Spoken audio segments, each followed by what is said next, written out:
sick, yeah, yeah, what? Hey, you know, I be like, watch your mouth. They ain't know how far I take it, they ain't know it's my house. Everything I do is to offend. We wanna all win, got a top 10. But I top your 10, but I top your bins, but I top your M's, but I chop your limbs. Going crazy, put it on my unborn kids. I'm not an angel, but I'm fly, that's on my sins. Yeah, I don't never pretend, I don't never reach in. Looking like I'm thieving, all black and wheat Timbs. So deep in the music that I find it hard. Yo, what's good? What's happening? We back. Brand new episode of Black Otakus of Culture. We know the vibes. This is your boy Chris J. Got the whole squad on here. Y'all go ahead and do shout outs. I'm too sick. I'm too sick. It's not only the Goku stand account. It's the anything that involves the name Goku stand. God, we gotta put the hyphen. I mean the title on that now, bro. The anything that involves Goku stand account, bro. We'll get to that later. What's popping? What's good, y'all? It's DC. What's going on, y'all? It's Cam. Yo, so we all here. Glad to be here. As always, before we start every episode, www.utweakingmedia.net for merch. Cop the merch. You know what to do when it comes to that. We still got free shipping. UTM ships. Get you some free shipping. Or you want to pay the shipping cost, but you want $10 off. UTM Vibes 10. Copy some merch. And make sure if you're on YouTube, like, subscribe, and comment. Make sure you check out the Otaku plays that Cam got going on. New Returnal gameplay. So PS5 got games. PS5 got games. Good games too. Good games. Good game. Real good. Got a good game. So check out his Returnal gameplay. And he also has a lot of near replicant gameplay to check out as well. So check out that whole playlist. So you know when it comes to that. And if you listen to us on the audio side of things, where it's SoundCloud, Spotify, Google, Apple Podcasts, wherever you can listen to a podcast, we on. Search Tweaking Media, subscribe, follow, So and make sure you share. But let's go ahead and get into it. Reading, watching, and playing. Subtract the reading because it is Golden Week. So Fuck this book, nigga. Ain't no reading. So let's go straight into what I've been playing. So last week we just focused on, because it was just a very linear episode. We didn't really do reading, watching, playing, but MLB The Show came out. Been playing that. I finally won my first set of games this week, because for some goofy reason they changed the hitting mechanics on that game to make it so much more realistic. Me being a nigga and playing a baseball game, my thing is, if I see a pitch and it's right there in the center and it's the first pitch, I am going to smack the ball. So they added realism. If you don't have no decency in baseball, you ain't supposed to hit the first pitch. So they punish you if you hit the first pitch, and that's my habit, and they literally punish me for it. So I have to learn how to play the game properly like a real baseball player. Shout out to the Reddit for that game, because they really smart people. But I'm actually enjoying it though. Playing with the White Sox is fun because they're way better than the Cubs now. So shout out to the White Sox.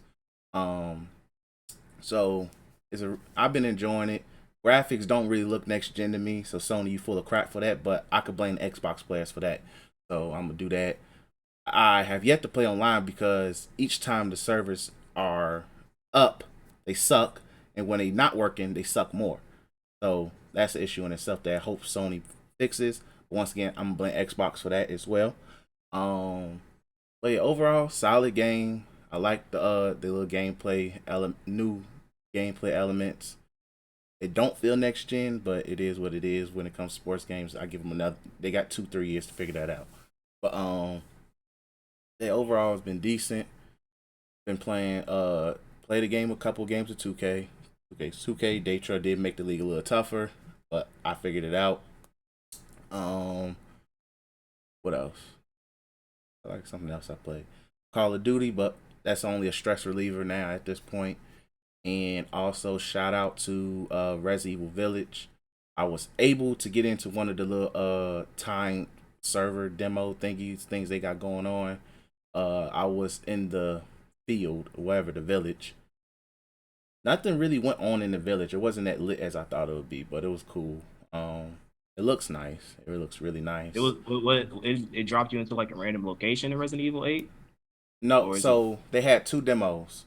So they have the castle in the village area, the snowy village area. I only had happened to have time to play just the snowy village area. So, which all I did was really explore the little area because I guess that part of the game is more open and all of that. I think that's the early part of the game. Then later on is the castle part with the tall women and her top daughters and shit that chase you around. So yeah, I didn't play that, but I watched people play it. The castle gameplay looks more linear from what I've watched, but the village looks more open, wide open, like so. Uh, Game comes out next week, so I'll probably have early impressions for that by then. So, but I enjoyed the demo for what it was. That's it for playing. Now in terms of watching, I'm just gonna let you guys know what are my weeklies for this anime season. Shadow House, which has been surprisingly really good. Vivi Fluorite song where the AI is trying to prevent a future where AIs take over the world. Really good. And it has singing mixed in, and I'm a sucker for music and anime. Megalo Boxing is the star of this season, no matter what. And all I'm gonna say is my man's Gearless Joe is about to make a comeback. And y'all gonna put respect on that man's name, G. He has boxing CTE. It's Earless D. Earless D Joe. That's his name. There we go. Oh yeah, we gotta put the V in.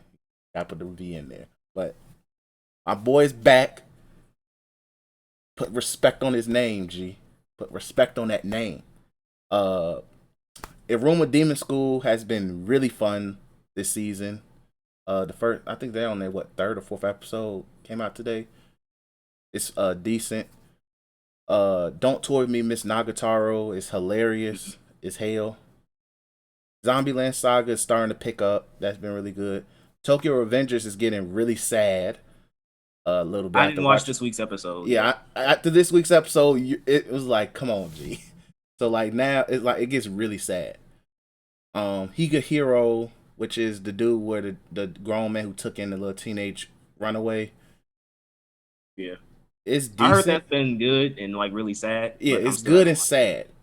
And I would say this: I respect the fact that this is a grown man with morals. Thank you for introducing grown men with morals. I respect them, and plus he gets hoes in the workplace. He gets hoes in the workplace. G. This week's episode confirmed, like, G, if he has his boss sitting there saying, taking him out for expensive dinners, G, balling. Respect to my man's, G. But it sucks though because the dude in the same season we have another anime where it's a grown businessman who's actively trying to Pepe Le Pew a high school girl. I'm glad I didn't pay that one no mind. I'm like, I think because we talked about it in the I was like, nope, not paying that no mind. You know what the worst part about it is? I randomly stumbled upon the opening for that anime, and it's really good. It has the nerve to have a good opening. Those be the ones who be like, yeah, I'm still not watching. I'm good. But yeah, so Higa Hero been decent, and the full dive VR anime, it's hilarious as hell. It's just in Cam, I think you made a theory of episodes ago where you say a lot of these characters in these VR anime look like Kirito. This is another Kirito looking dude. And I'm like, gee, why does he look like Kirito? But this is actually it's funny as hell because the game he's playing is an actual VR game where it's super realistic. So like every decision you make changes how you play. So he killed his best friend in the game.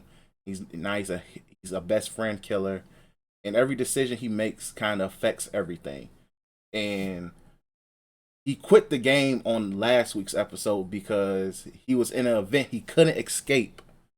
So like, and he was just trying to quit the game. Like he had to see his homie. His homie was a ghost, and was like, "Hey, why did you kill me?"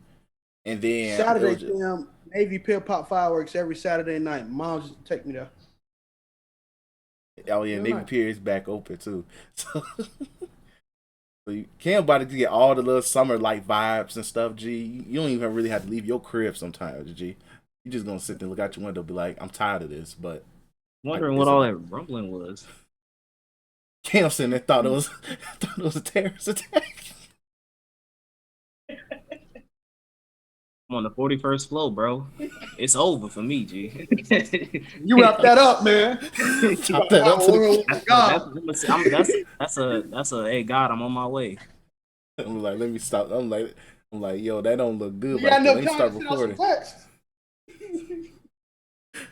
text. But no, so yeah, that VR full dive VR is pretty interesting. But that's my rotation right now. Nothing else, or I dropped it. So shout out to those anime surviving the purge because I Oh, think we're 4 or 5 you're not watching episodes. what's that show? The rom com where the high school friend wins or the I childhood was friend wins. bored half an episode in. I was like, yeah, I don't blame you. yeah, I got bored. I was like, gee, I'm watching it because I just need that. I just need yeah, my fix. I need my fix. So, and that's the only one that's doing it right. yeah. So I understand why. I'm like, I just like, yeah, this ain't cutting it. But yeah, that's it for me. But yeah, watching, playing. That's it for me. All right, so I'm gonna try to speed through this, but knowing me, I won't. But Cam's mom knows, so I'm gonna respect her. Not gonna, go crazy on some things that I was gonna go crazy on. But I would also like to say this. I would start off with watching before I go to playing. Didn't read anything. Come on, it's me. If I was in 1886, my ancestors would be very disappointed in me. But in this situation, um, I was reading one thing. I don't watch this weekly stuff. I try. Don't get me wrong. I try, but I don't watch it. And what I do watch is what's that? Code Geass. So that was something Cam, when I first started really going through anime, that was something Cam recommended me. And I was like, I got you. Then I, start watching other things. Then I put it on the back burner, tried to watch this weekly stuff. Felt that I fall asleep more than I don't. Then I watch. And then we did the bracket, and I was like, I'm doing a lot of these shows disservice by just, either reading a wiki or not paying attention. So I was like, let me go down the bracket and watch some of these shows. I refuse to watch Power Rangers. I don't even know why Chris put that on the bracket. But I'm going down the bracket to watch these shows. And I ended up on Code Geass. I think everything before that I watched. So Code Geass is really good, really, really good. I don't rate, and I got to quit saying that because I've been doing more ratings lately. But if I did have to rate, I would do like an 8.5 out of 10. But look, the reason it's an 8.5 and not a 9. 10 is perfection. 10 if the show was called Goku and every goddamn character was named Goku right then and there. But the reason why the 9, the women in that show, Amber juice, drinking the amber juice. But it wasn't taking just a sip of amber juice, all right? It wasn't just a little squig there, put it down, all right, I'll tweak a little bit. Almost every, I would say, woman in that show literally had brainworms. Almost every character in that show literally had brainworms. By the second season, everybody had brainworms. It was there. I think second season really, necessarily nerfed Lelouch and made him more of a beatable character, even though he never got beat. That nigga 1 million and 0. But it made him seem like because I thought in the first season there was a villain that would pop up. They'd be like, "Oh, bro, got a Geass. Oh, bro, this." Lelouch would look at him, have a monologue, and folks wouldn't be a villain no more. And I was like, "Hey, he just popped up." But in the second season, there was a lot of things that Lelouch thought he did right, and it turned out to be, somewhat wrong. But the main theme of that, it's a game of chess. Each move, though you made a wrong move, you have a good chance of recovering that. And I feel like the anime did that really freaking well in recovering some of the plans that he did do. The end was very suspenseful. Look, I knew Lelouch was gonna die, right? It was all about getting there. The end was extremely suspenseful. Because at that point, even if I didn't know Lelouch was gonna die and my boy killed him, not my boy, but I don't want to say the name I gave him. Simsaku, there you go. Simsaku. No, say the actual name. What? I don't look. Y'all can say it. Out of respect, brother. I ain't gonna say the name I gave him. Valid. I I had the feeling like, bro, when is he gonna turn on? Because like I don't care if I did know. Throughout the show, throughout the last like 4 episodes, he was teaming up with Lelouch, but you can see like he gonna turn on Lelouch soon. Because it was just a different vibe.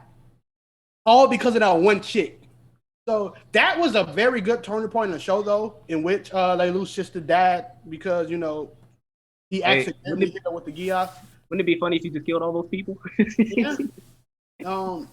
It was really good. It was really, really good. I would say favorite characters, Lelouch is always. If I was to go down, it's not a lot. Okay, it's not a lot. But if I was to go down, it would be his the redhead chick would be second. Even though towards the end she was still like I think she was just stupid. Like even though the orange hair chick, these names, I'm sorry, bro. These them Japanese names. You talking about Colin, the chick in the Gias?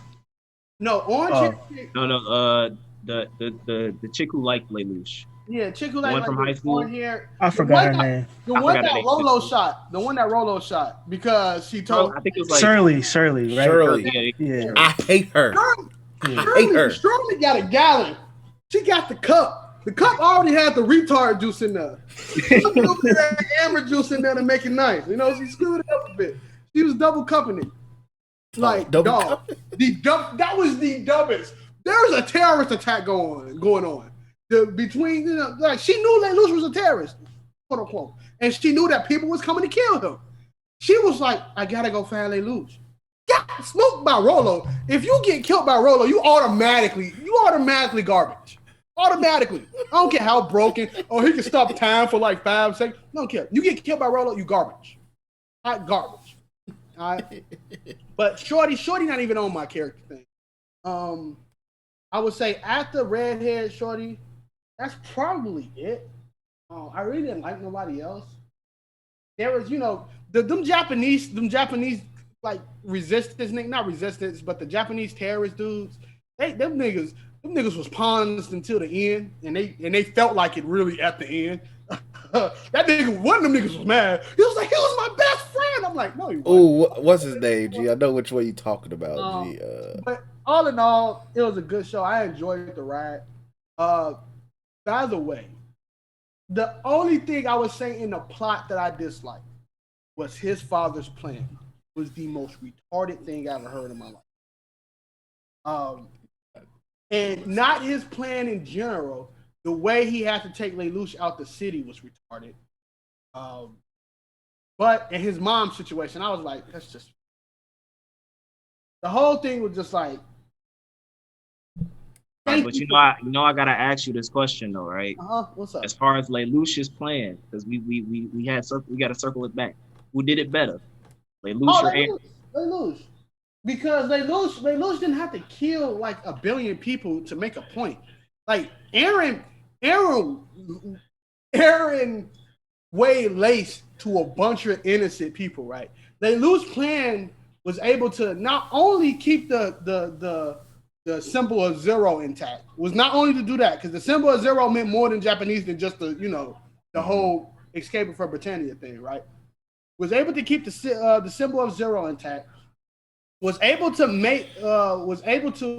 like free, Simsaku, whatever his name is. And his plan in the beginning of the show met at the end. No matter what happened in the middle, his legit plan was to liberate Japan from Britannia and deal with his father and all that type of stuff.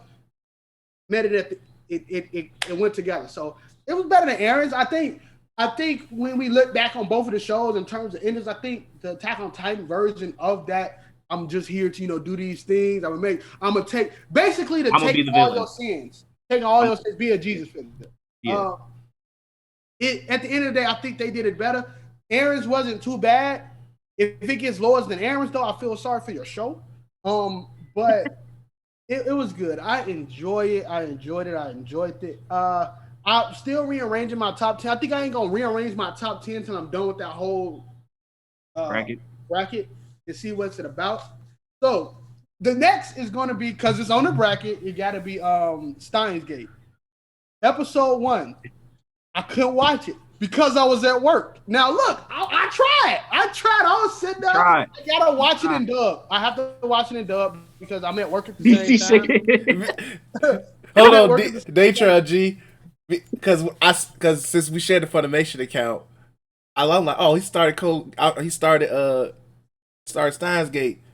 I messaged DC. I'm like, you think Daytra gonna finish it? I'm gonna finish it. Don't challenge me to finish something, because I'm gonna finish it. I would sit here tonight and finish that joint. I ain't got nothing to do tomorrow. Oh, I gotta teach tomorrow. But I ain't got nothing to do but teach tomorrow. Like, I will finish that joint. But Alright. I would try my best, right? And you know what, DC? I'm gonna see if I can you know what I'm saying? Because when I be editing, I got time to do stuff. So yeah, just for you, I'm gonna tune in and I'm gonna try to watch Steins Gate too. Because I'm trying. It's gonna be like that when I get to Hunter x Hunter too. Unfortunately, you ain't gotta watch I'm not that watching shit. Hunter x Hunter, bro. Don't do it, Daytra. Don't do it, G. Don't do it. It's on the list. I have to do it. That bracket is right there. I gotta watch it. I gotta watch it. It was on the bracket. But I'm gonna try my best. You know what I'm saying? It's a lot of shows on there that I know I'm probably gonna fall asleep on every 6 episodes. But we gonna get there. I'm gonna give it a shake. I'm gonna give it a shake. I watch Ichigoku reviewers. I can watch Steins Gate, okay? All right. So Valid. now, in terms of playing, so shout out to PlayStation finally having a game, but I guess me and Cam, mostly Cam, we'll talk about that game when we like do my review. I don't know. More like impressions. What you say? More like impressions, because now with Otaku plays, we don't gotta go super detailed. That game is hard in the difficulty setting, right? But it's also hard in like the enjoyment setting. That joint hard, dog. It's decent. It's really fun. Good. It's really good. It keeps you like the fact that they, you know, with the loading screens and stuff like that is not none. But the way when you die, it had make you feel. I ain't even gonna cap. My first death, I cut it off. I was like, because you don't keep nothing. So I cut it off. I was like, let me run that. I can't run that back right now, dog. I finally beat the first boss. When I tell you, dog, that first boss ragdolling me throughout that, bro, molly whopping me. I think I died 5 times. This the thing. The funny thing is, I died 5 times to the boss. I died sometimes trying to get there because the map changes. So when the map changes, I walked into this one room and they said like security breach down or whatever it said. So all the doors closed. Every little mini boss that's in the area was in that room. I was getting slingshot across the map, dog. I was getting bodied. And it's so fun though. Cam will talk more about it and give you the details of why the game is the way it is. It's fire though. If you got a PlayStation 5 and you like, man, this PlayStation 5 ain't got no games, dog. Ain't no more excuses.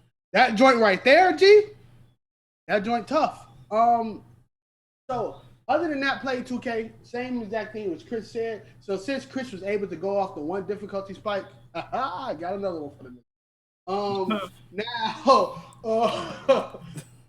play Apex with the homies. You know, that's how that is. And so I had an itch. I had to scratch it. Okay. Did I go to the hospital for said itch? But I went to the PlayStation store, and this is also a plug to PlayStation 5.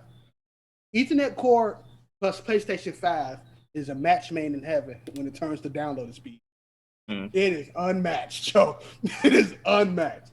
A game like Red Dead Redemption 2, by the way. How many gigabytes is that game? 100 Too damn big. Plus. Too damn big. I want to ask y'all a question. Ask me how long it take to download. If I had to take a guess, probably on the PS5. Did you put on the SSD? No, that's it. On a regular memory. Yeah, that's what I'm talking about. The SSD, you put it on a regular memory. Probably like 2 hours, right? Less than 2 hours? No, probably less than that because it probably took like 30 minutes. 20? 10 minutes. Ooh. Man. I told you, SSD is different breed. I put that on everything I love. So I think it was 10 minutes for the ready to play and 18 like whole around So like like the whole 30 thing. minutes. I was right, 30 minutes. That's something decent. That's something. No. decent. You know the 8, the 15, the 10. It's 18 in general because not Yeah, together. 10 to play, Oh. 8 to actually do the whole thing, right? Yeah, so 8 to hold the whole thing. So after the 10 minutes, it's still Oh, like 20. 8 more minutes and it's gone. Whatever. That's crazy, bro. But I had to experience this game, right? So I would say this: me replaying the game, I'm not too far in it.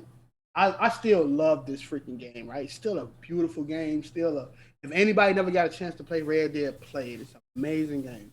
I would say one thing though: I wish horses had wheels. That's it. That's all I care for. I wish horses had wheels. I hope not a cart, not a carriage.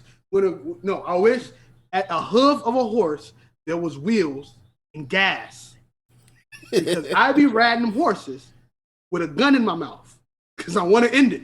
Okay, it is bad, but I would say this, and I'm gonna end with this because I'm putting two things together. The thing that make Returnal so good is somewhat the same thing that make Red Dead Redemption so. And it's a thing that few games, the reason we'll play a game, like I'll play Assassin's Creed Valhalla and now I drop it. Or some people will play, unfortunately for the people in our PlayStation parties that bought the new Watch Dogs and they dropped it. Bro, all those certain games, certain open world games, certain non-linear but linear games that they have, like the immersion in both of those games. It's crazy, dog. Like immersion is a word that some people use a lot, but it's like the immersion in Returnal is different from immersion in Red Dead. Red Dead has you immersed in a freaking Western setting. I'm around my house talking to Cuz like I'm freaking Arthur Morgan. And Cuz call me Black Lungs because I cough too much. Me having to ban in the name of Jesus, but he called me Black Lungs because I cough too much. But that immersion in Red Dead. In terms of Returnal, so there's no loading screens in Eternal. There's none of that. So you immersed in trying to get through this. And every time you die and you return, you feel just like Shorty when you be like, what the I got to do this all over again. I'd be so mad. I told you, first time, I asked Chris and DC, came on the podcast, I was fighting that boss. I beat it while we was waiting for you, Care. Bro, I was heated. Because I'm like, bro, I got to go back. I'm like, either he playing Returnal or 2K beating his ass. There's a chance. What'd you say? I said, yeah, like I knew you was playing Returnal or 2K was beating your ass. It was one of the two. The 2K would be my butt. I would have did like this and paused the game. I'm not about to do that. But there's a chance that every weapon that drops for you is the same exact pistol. So you could walk into that boss fight with the pistol that you came off that ship with. I did that, didn't last 5 minutes. But I digress. I've been having a cool weekend so far. Been enjoying myself. Shout out to this weekend that's going really, really fast. But I'm be able to, oh, my bad. DC, Cam, smack me in the face next time y'all see me. And then immediately afterwards, remind me because of this. I've been playing Three Houses every day before I go to sleep. Fire. I walked up to Death Knight. Smoke me. That boy said, "Hey, I'm finna pull up on you." Man said, "Oh, you attacked me?" This nigga want to be Tupac. Death Knight made me pay attention to the stuff around me. So I was like, my hero dude strong. This nigga hit crits 40, 60, 70s. I'm like, man, I'm hitting these niggas. You know what I'm saying? Death Knight, come see me. I touched Death Knight. I saw the little health thing. I'm like, why hero joint say 0? Bro, when he hit me back, I'm like, yo. hey, I rewind time. I was like, boom, I understand. Man, what the folks went around him. That's exactly what I did too. So Death Knight probably, only need to get ranged attacks for. I did the arrow thing. I look at arrow for. I'm like, why is that 0? It's a ranged attack, bro. Yo, hey, look. You know what I did when I saw Death Knight? I went like this. This is Death Knight. This is my hero character, and going this way is the final boss. I got to beat to end the game. Whole party feel like this, bro. And with that, We'll leave you alone, bro. Exactly. Hey, you do you, big dog. You do you. We stand Death Knight in this party. But yeah, that's it for me. I'm gonna be quick too, cause your boy it was finals week, so you already know how that shit was beating the fuck out of me. I did watch Invincible, so My mom went through the same thing too. She went through the same thing. and well, I'll tell y'all after the pod, but I had a spicy critique because I was like, this is it, so I'm just flaming people. But I had it. But other than that, legendary clown. You talk about critique in your art class, right? Not in Invincible. Oh yeah, not Invincible. No. I'm about to say I can still send that Anthrax, my brother. Nah, hey, you know what? This will be short though. I was watching Invincible and I told my sister, I'm like, if this isn't like a 9 out of 10, I'm gonna be really disappointed in everybody in the pod because that's all they was talking about. So I expected it to be heat, but it lived up to it more than that. So, but I didn't read anything. I did check out the spoilers for One Piece. Spicy. Oh, the spoilers drop. Spoilers drop like middle of the week. Bro, I checked it. I didn't see them because normally in Golden Week stuff drop early. Yeah, they drop spicy. So I don't want to get spoiled, but does it have to do with rooftop or in castle? Castle. Okay, all right. That's all I need to know. Spicy takes. Real quick. I will say, I'll leave it at that. I think Cam's gonna like the chapter though. But that was it. I think that's it. I watched One Piece. Me and Faye are on. We finished Fishman Island. My sister's pissed off that Sanji's nosebleed was a plot point, but I told her it's fine because that's the worst his perversion gets in the story. That bitch. But she had it up to here. She hates Shirahoshi. Nobody cares about Shirahoshi. Oh yeah. Oh, you remember when the brothers came and they said, "Oh yeah, these are the Ryugu Kingdom princes." I said, "Faye, they ass. Don't even cares worry about them, dog. I forgot their names, and I know everybody's name. Bro, they have cards on One Piece, and I have like multiple copies of them, and I don't know what they do.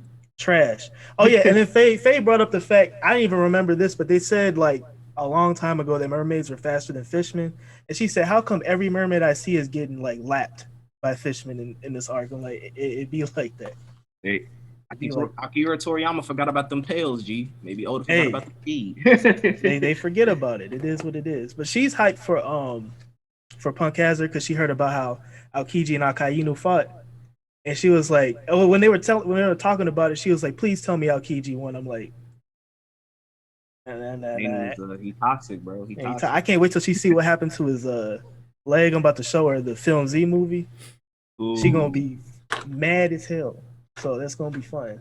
But yeah, I think that's it for me. I think gaming. I played a little bit of Oh yeah, I'm gonna buy Xenoblade, but next week when I get my check. But I played my final playthrough of Fire Emblem. I'm sad, but I'm gonna play it again when everybody else. When Chaz get it, I'm gonna play it again. So it is what it is. But yeah, that's it for me this week. All right, so for me, as far as playing, y'all already know. If you've been tuning into the Black Otaku Play series, Near Replicant, been having a blast with that series. Been having a blast editing and all that other stuff. Funny as hell, bro.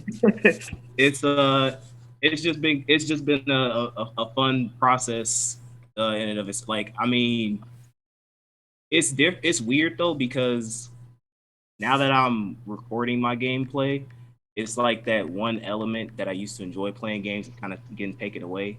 Like I can't just pop open Near and play it, right? Can't do. I have to be able to record it and then edit it. So that element has been removed, but I think the element of like kind of talking throughout the game, editing, like kind of putting little funny stuff in between the video, makes up for that. So I've been really enjoying that. I'll talk about Returnal later. For watching, I'm trying to think. Did I watch anything? No, I didn't really watch anything either. And then for reading, nothing since it's Golden Week. So that's it for me. Short, sweet, and to the point. I was just reading those spoilers. Yeah, right. DC, you right. It's getting really spicy.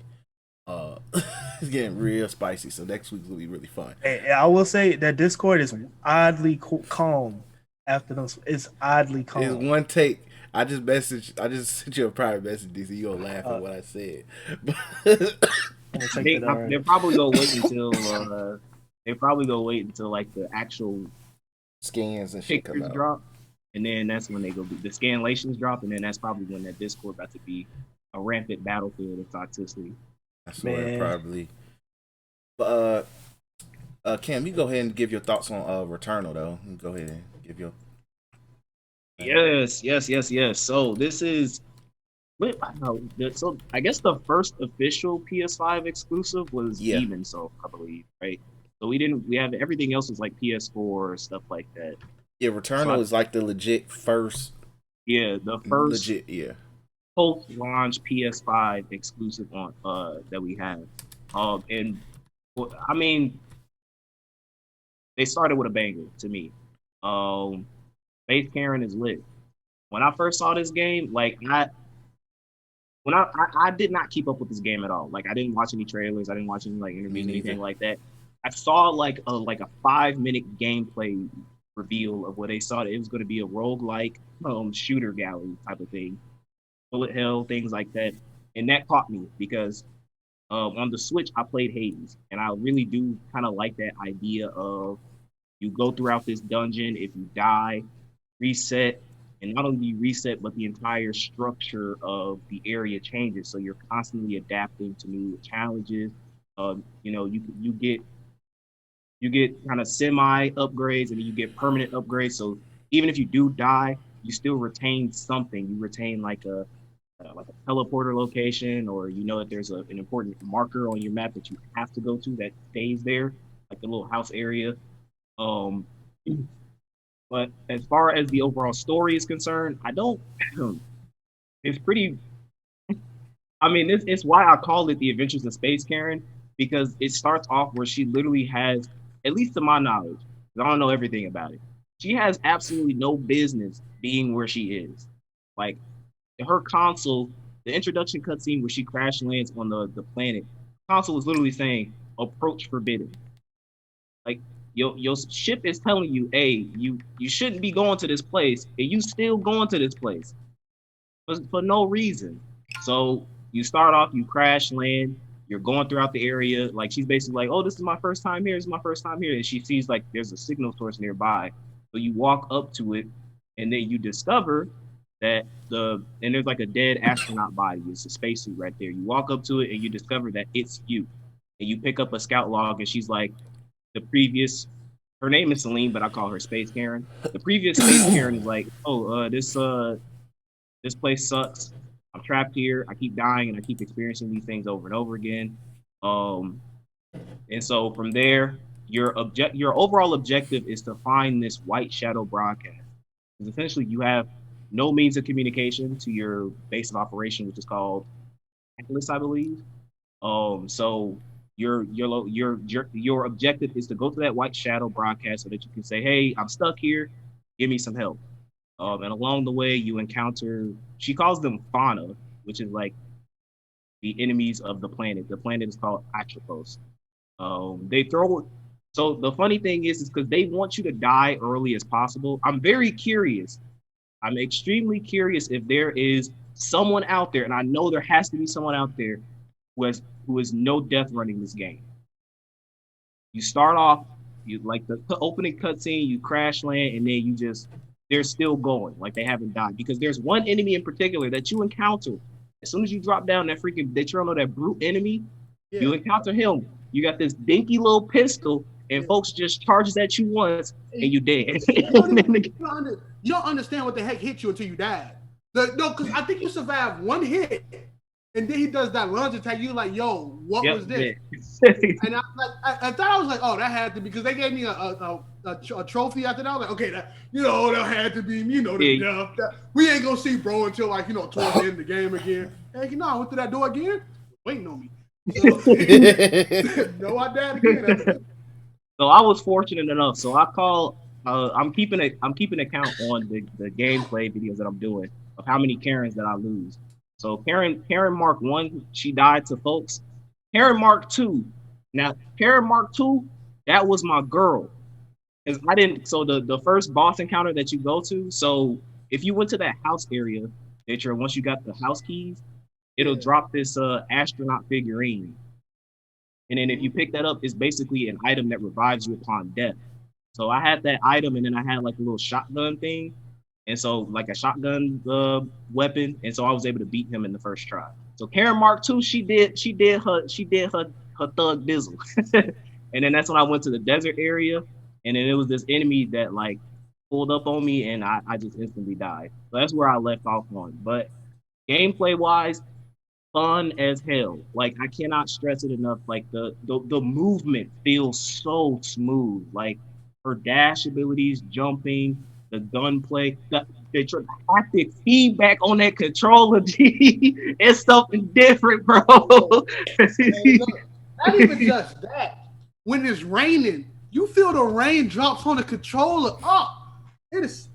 Man, Look, bro. I think it also like it also like monitors your heartbeat at the bottom, like the little sensor thing too. I'm like, yo, this game is something different, bro. So I love it. I love it so much. I really have no big complaint. I would say my only complaint is that the OST of that game is depressing. Like it's super depressing.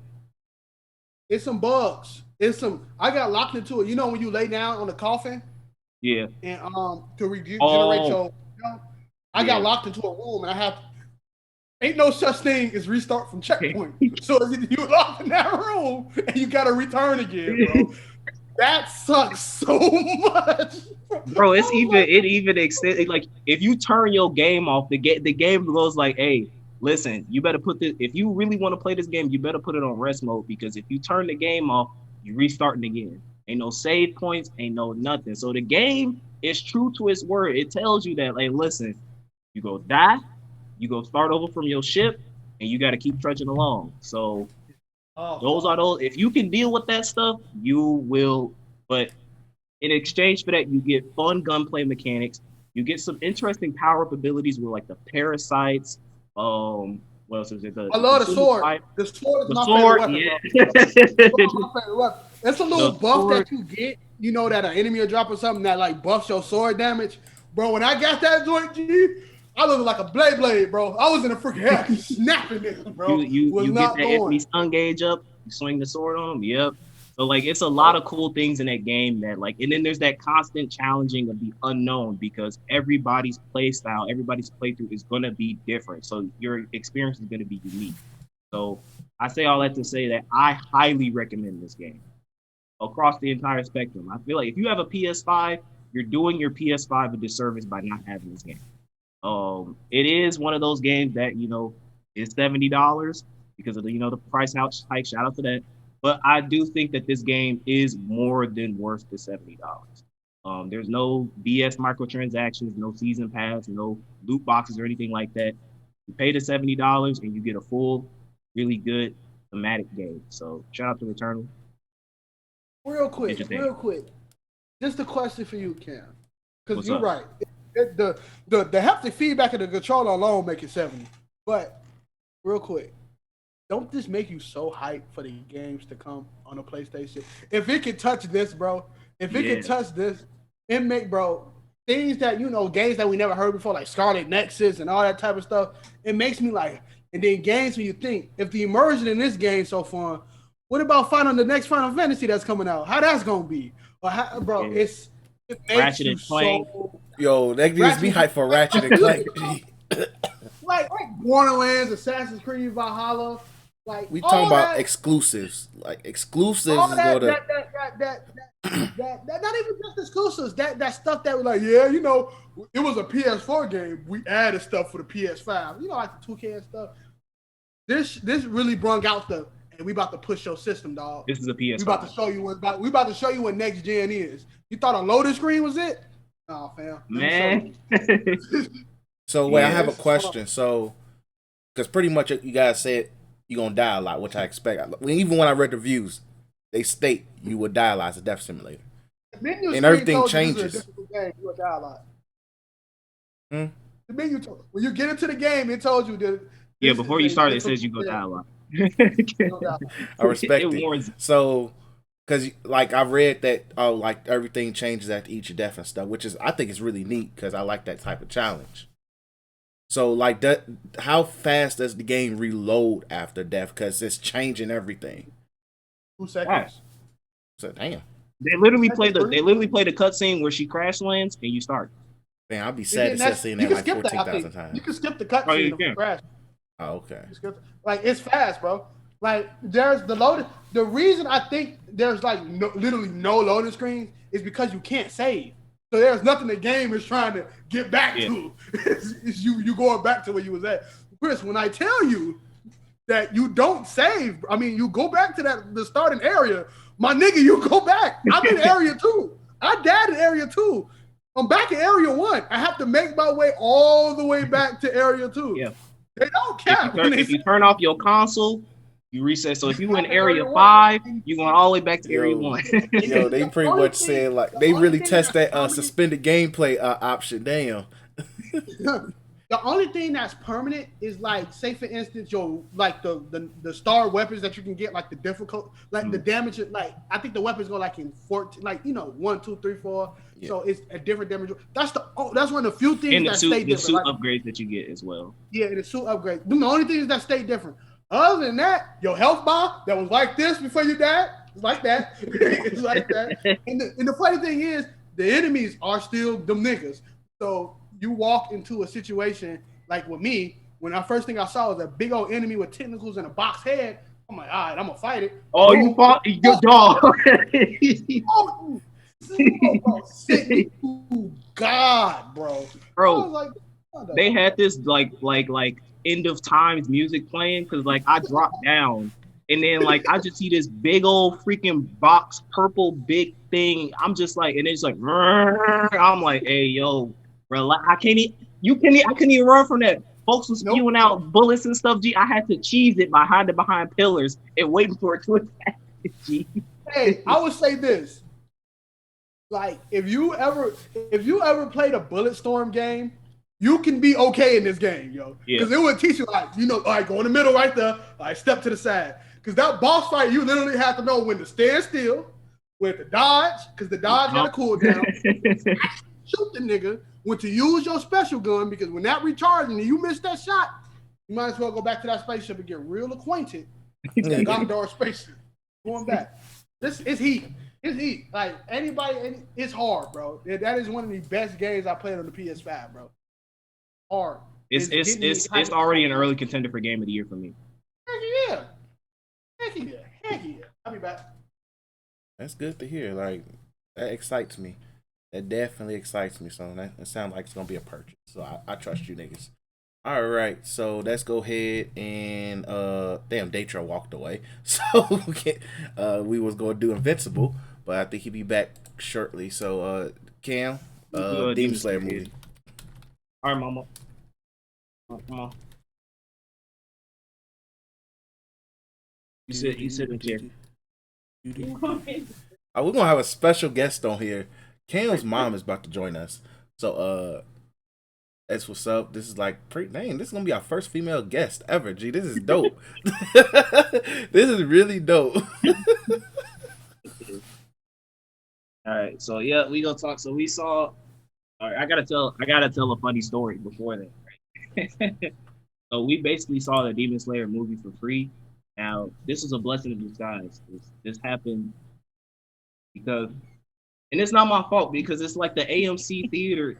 Like the way they do the tickets is weird, right? So I thought that like, if y'all probably can't see it now, but like before the Lowe's tower right there, that's where the theaters are. So I thought that's where we bought the tickets. Come to find out, it was through another theater. So we walk up, the lady scans, and she like, you know that's not where you're supposed to be, right? So then my mom was like, all right, so then can we just get something for through here? Do you have any show times? So she was like, all right, I'm gonna set you up with this time for 6:15. And then she just sent us off on our way. And then I went on the app because I still had the tickets for the other theater and I refunded the tickets. So you know what I'm saying? It's a blessing in disguise, I'm gonna take that. And take them W's, G. Hey, listen. Don't lick a good horse in the mouth is what I say. So, Mama, from a casual So she knows nothing. I told her bits and pieces about like the characters in like season 1 and stuff, but she knows this is completely casual, mainstream audience. So from your perspective, how did you enjoy the movie? It was different. Um, I am. I'm probably like anime wise, probably like the person that I'll watch things like what's the Airbender? Is that it? Avatar. Avatar is not an anime. Like yeah, like that. That's probably is the extent of my anime experience. But I thought it was um I thought it was a lot of action. So you have and then we were reading it. It's subtitles. So you kind of had to like you had to pay attention to what was going on. So I liked it though. I thought it was cute. So I thought I liked it has a lot of like life lesson type of things going on. I like that. Like um kind of deep conversations. I was like, oh, okay. Um and oh yeah, I mean, I don't know. What else you want to know? All right, so I would say, what did you think about the characters? So from what you can recall, like who was your favorite character in the movie? Who's your least favorite character? My favorite character in the movie was probably what's the guy that kept I don't want to give any spoilers away. No, so Doesn't matter. DC's read the manga. Okay. Yeah, Chris has read the manga, and Daytrail saw the movie. So, All right, so like the kid that kept killing himself. so the main character, Tanjiro. Yeah. Oh, okay. So that that was was a my good favorite scene. character. 'Cause he was very animated. And I like the fact that like he figured out, oh, okay, I'm in a dream, and then he figured out how do I wake up from it. Um, and then when he went to that part where the guy was like, oh, okay, this kid is smart. I gotta do something else. I gotta do another I gotta do something different with him because he keeps figuring out how to get out of my trap. Um so he switches the dream up to kind of like a nightmare. And the kid was like, I probably would never do that. Like, wouldn't do that. I thought that was really like, oh, this is nice. I like that. So it was a lot of like, it was a lot of deep type of messages that I liked about the movie. Least favorite character was the demon guy, The villain. the the last one, Oh, okay. The high ranking. Oh, high ranking. Yeah. Um, I don't know. I just felt like they should have killed him or something. I don't know. He should have been dead because it was like, I mean, I get why they didn't do it. I know it was supposed to be like a message, like, oh, they're invincible kind of characters, and you know, I didn't like that the other guy had to die. Like, oh, Yeah. no, the guy should have So how did you feel about Rengoku? died. I feel like he wasn't really. I mean, you say he was a main character, but I didn't really see him. Like he wasn't in. He was in that last battle, but the first one, I felt like it was just the two kids that did everything. Like they battled the demon, and the other guy was kind of in the background. And then he came out and battled the last demon, and I was like, oh, okay. So I kind of felt like he was more a background character. Did you feel sad at all when he died or? I guess it was kind of sad because everybody was crying. Like it was really dramatic, guys. It was like it was like everyone around the world was like mourning. This was like the Superman death all over again. I was like, oh, okay. So I guess he was important. But yeah, I mean, it was kind of sad. So, is there anything about the movie that you didn't like? That I didn't like. No, I thought it was cool. I like the little demon girl too. Let's go. The one that like she was a demon, but she was good. Yeah. Like that was cool. I liked her because she kind of slid out the box and was like, "What's going on here?" She kind of saved the day. So yeah, I like that. So, if you were to give this movie a rating, right, out of 10, what would you give this movie? I would say it was probably around a 6. Not my cup of tea, Okay. but it was enjoyable. I mean, you know, So above average, but it was like since you didn't really know about the source, but you didn't really care about the source, kind of like we'll watch. Yeah. Would you recommend other people like you who are like casual? Would you recommend them to go see the movie? not without somebody like you. I don't know if they would. I mean, without you answering some of the questions I had, I would have been like, "What's going on?" Right. But like, unless they had somebody who was into this and knew what was going on with the characters, I don't think it's for like your average viewer. All right, that sounds good to me. All right, you guys have fun. Oh, we will. We definitely. Glad to have you, Sister Tina. This is when we get our name for it. These parts of the podcast when we review movies. Yeah. So how do you want to since you watched the movie, you want to go first, day trail, and then I'll go, or how you Yeah. want to do? You know, funny thing is, Sister Tina did a perfect recap of the movie because it was exactly like she was saying. No, so I would like to say this, and we will slander, but fewer discretion. I mean, what's that? Full disclosure. I somewhat like the movie.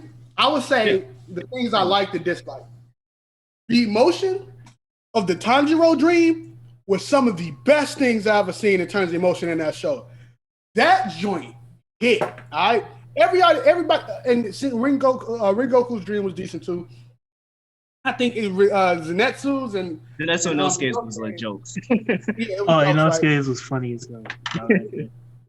But that man right there, bro, that goddamn, especially the nightmare, and it was like, what makes you the only one deserve to be? What makes you the one who deserve to live? I was like, oh, this is so good. I actually, when his little brother was like, come back. I was like, oh. And he just started running, bro. I was like, yeah. I was like, yo, so that was really freaking good. That's if you want to call peak Demon Slayer, that's peak Demon Slayer. What also was peak Demon Slayer was the final fight. I didn't think it was the. Now look, some people said this was the best movie of all time. I'm biased to say. I still think overall the Broly movie was better. Heck yeah, because it accounts everything of a Dragon Ball movie, right? Now, when Goku's final fight was really freaking good. I love characters who, losing, but they get the will to fight back, stuff like that. Fire. Couldn't ask more for it. If I was to grade the fight, though, in terms of like anime fights, I'd give it like a 7, 8. You know what I'm saying? Fire. It wasn't something that had me like, let me pause the video and be like, nah, it wasn't that. It was like, yo, that was a good fight. Shout out to my boy Rengoku. His death, though, was really good. His death was really I would say, and I will go. That's gonna be my main critique when I get to it. But let me just say, his death was good. I felt some type of way, and not just because his name is half Goku, but I was like, dog, because you meet this character at first, and the first line he said, delicious. Yeah, he's just being a joke. I was like, what's this man doing? Hey, I kind of wanted a piece. I'm like, hold on, Joe. Hey, what's that? Because he's just delicious. If you eat some of everything you say after that is delicious, yo, I need some of that. But it was so my main critiques. Let's start off with the Joker slander. I need Zenetsu deleted now, immediately. I need him deleted. His dream made me I rolled my eyes when I saw this dream, dog. It's funny because when I reading it, because like I don't hate Zenitsu as much as I don't hate Zenitsu at all. I just laughed at it for what it was. Yeah. Comic relief. Well, I don't see why I don't hate this nigga. That nigga garbage, all right? Straight garbage. Absolutely basara. Like, I don't want to ever. Oh man, Zenitsu, that leading the building. Oh, stop it, all right? Rock Lee with the sword, man. Come on. Rock Lee with the sword. That's it. I was annoyed by Inosuke in this movie. Reason being, He kind of annoyed me too. His voice actor sucks. So I was extremely annoyed about him in this movie because his voice actor sucks. Wait, did you watch this sub or dub? I have to watch it dub because I do things while I'm watching the movie. So if I'm not paying attention to the screen, I gotta listen to a dub dialogue. His voice actor sucks. I don't think I've even watched Demon Slayer dubbed once ever.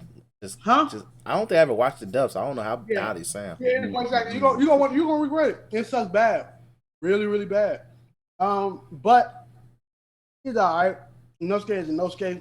He had the group crying at one point. Like that. Tanjiro is always the MVP, bro.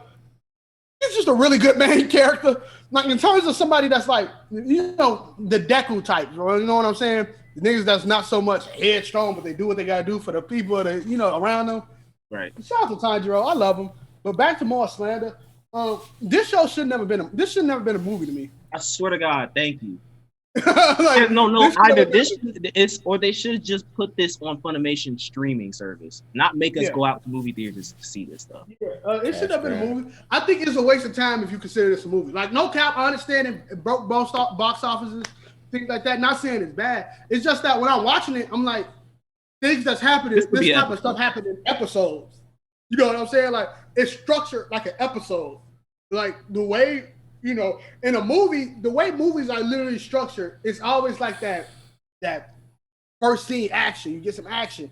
Then it's, what the plot is about. Then action. A little bit more of the plot. Action. Then the final crescendo. In this movie, it was like, I'm watching anime.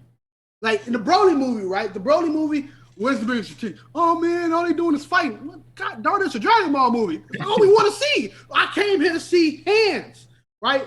And I know Demon Slayer is a little bit different in terms of like it really relies on its emotion, for the plot. But I was just like, dog, I don't care. Like I didn't care. But it's just like I wish I was watching this episodically instead of movie wise. It's just a different feeling when you're watching an anime movie, right? The animation's different. The character development is a tad bit different. Everybody gets shine. It's just like it's almost non-canonous when you watch an anime movie because you look at it, you be like, you raise your hands in the air after the big crescendo, you be like, that was fire. No pun intended. The final fight was fire, but it just didn't. It felt like an episode. It felt like an episode of. It felt like an hour and 50-minute episode 19. That's what it felt like. You know what I'm saying? They even flash back to episode 19 too. It goes back to episode 19. One of the funniest parts is he was like, "Yo, my father, he did this thing. I need you to know. Can you please tell me without, learning this flaming move?" No one cannot. He's like, Ren Goku is the shining star. It sucks that they killed him, and that's what I mean. Like, if we had anything Ren Goku wise in the anime that, even if it was filler, that made me love the character more, his death would have been legit gut wrenching. It would have made me ball out because his death already sad, and we only knew the nigga for like 40 minutes. One good to critique that Cam's mom made, Sister Tina, is that he wasn't in the movie that much. It really focused on a lot of Tanjiro's dream and the rest of those dudes' dream. Even though I think the Tanjiro's dream sequence is real good, that one sequence felt like an anime episode. It felt like an episode. I'm like, dog. It's like, man, I feel bad for Tanjiro. It necessarily didn't feel like in a movie that dream should be no more than 12. If anything, no more than 12 minutes. It shouldn't be. It should last longer than that. Get out of here. No more than 5 for you. No more than 5. Let's go. I'm being generous, dog. Like, cause I'm like, bro, it's not that I don't care. I think the emotion that they had to show that, right? They had to show that, especially the movie being camp. They had to show that. It gave his family personality, so you know that them being slaughtered makes you feel some type of way, right? So it was good. I'm gonna let Kim talk, and because I also gotta get some water, but I'm in my Cam bag for the last like 6 episodes. Let's throw a rating on this joint. Me personally, in terms of an anime, let's break it off. In terms of a Demon Slayer movie, well, episode, because one movie to me. In terms of a Demon Slayer episode, I'm gonna give it a quality 6.5 joint, right? 6.5, 7. Decent episode of Demon Slayer. Really, really nice. Let me break it off. The Rengoku stuff was a 9 out of 10. Love Rengoku. Tanjiro helped it out. But the overall movie is just like, bro, I was kind of bored. Like Extra say, bored. An anime movie, it's definitely 5 out of 10 for me. It's mid. And it's upper mid. It's not like something that I would say, hey, don't watch. Don't waste your time. It ain't Mortal Kombat. It's this Demon Slayer. Oh yeah, you do gotta. Yeah, you kind of have to watch this movie. Yeah, but I think the reason it really felt like the season finale of the episode, and I don't get my water after this, is because what they did at the end of showing all the characters reacting to Rengoku's death. It's like, yo, bro, this seems just like the end of an anime without the theme song playing at the end. You know what I'm saying? Now, look, I ain't gonna cap. If that theme song would have played as that train driving or something, probably would have been 8 out of 10. Probably. I ain't gonna cap. I miss Shorty voice. But other than that, shout out to Demon Slayer. I understand why y'all love Demon Slayer so much. It's not the best movie of all time, though. Oh, yeah. Yeah, so you see, Chris, man, I'm mad at y'all, man. I'm mad at y'all. What we do? Because y'all knew that this man Rengoku died. I got sent off, man. Y'all man. Y'all get mad when I spoil. Now you mad when I don't? Come on, man. Listen, the thing I was sent off because like the way this movie was advertised, it was like they hyped this man up to the point where it was like he go do some real nigga stuff, bro. Like I'm saying, like he go. What you did? Go do some stuff, and then he go like survive, and then he go teach Tanjiro. At the end, I was shocked when they killed him off. I was like, yo, I was like, I just met him. I just saw him at the beginning saying delicious, and now folks is kneeling dead. Like, what's going on? Now, I'm gonna give you like half a point. I was gonna give it a whole point, but I'm gonna give you half a point. Because you have the balls to kill off a character like that after you saw him do some raw stuff. But then at the same time, I have to take half a point off because, I mean, I didn't get to know him like that. Like, I didn't get to, like, I mean, we had the little scene in season 1, but in this movie, we really just got the little flashback filler. And then it was like, hey, yo, your pops, he used to be a Hashira. He don't care about being a Hashira no more. He don't care that you a Hashira. And then we got the little flashback with his mom, which I kind of like that, the little sequence, because my mom liked that scene, and she was saying that she liked the fact that his mom was saying that you were born with these gifts, so it's your job to protect the weak, and you saw him do that, right, to his dying breath. Cool stuff that makes his character good. However, I feel like it would have been much more impactful if you stretched it out over a season. That's why I think that's why Datro's point of it should have just been animated as a regular episodic instead of a movie, because that would have impacted a lot harder than. How long was the movie? What, 90 minutes probably? Hour 50. I mean, hour 30. Yeah, 90 minutes. Hour 50, I think. So, little over that time frame. So it's like it will hit harder if it happened over the course of episodes. Right. Because then you can have those filler moments where you draw in more on Rengoku's character as opposed to, and I mean, if you watch the movie, I'm pretty sure you noticed the Sude Trail, there were specific points in the movie where you could go like, this is where the episode would end. This is where the next episode would begin. A lot of moments in that movie were like that. There were a lot of time wasters. I did like Tanjiro's dream, but I felt like the overall dream sequence of everybody was too drawn out. It was Snyder cut stuff. It was things that upon if you were writing it, if you were looking at it as far as like, oh, this looks good on paper, but execution wise, it was like I was in a movie going like, I literally was memeing it. I was like, at this point in the Dragon Ball Super movie, they'd be throwing hands right now. Like I need the action to pick up. The villain of this movie, the demon dude, fell flat for me. Like I did not care about him at all whatsoever. I mean, because I remember in season 1 that folks was like, bitch, and then like Muzin gave him the little blood, and then now all of a sudden, oh, I can do dream stuff. It's like you're not fooling me. So like I didn't really feel the villain. He was whack. The upper 3 dude that they showcased at the end, Bro, nigga. he was cold. Nigga, But man.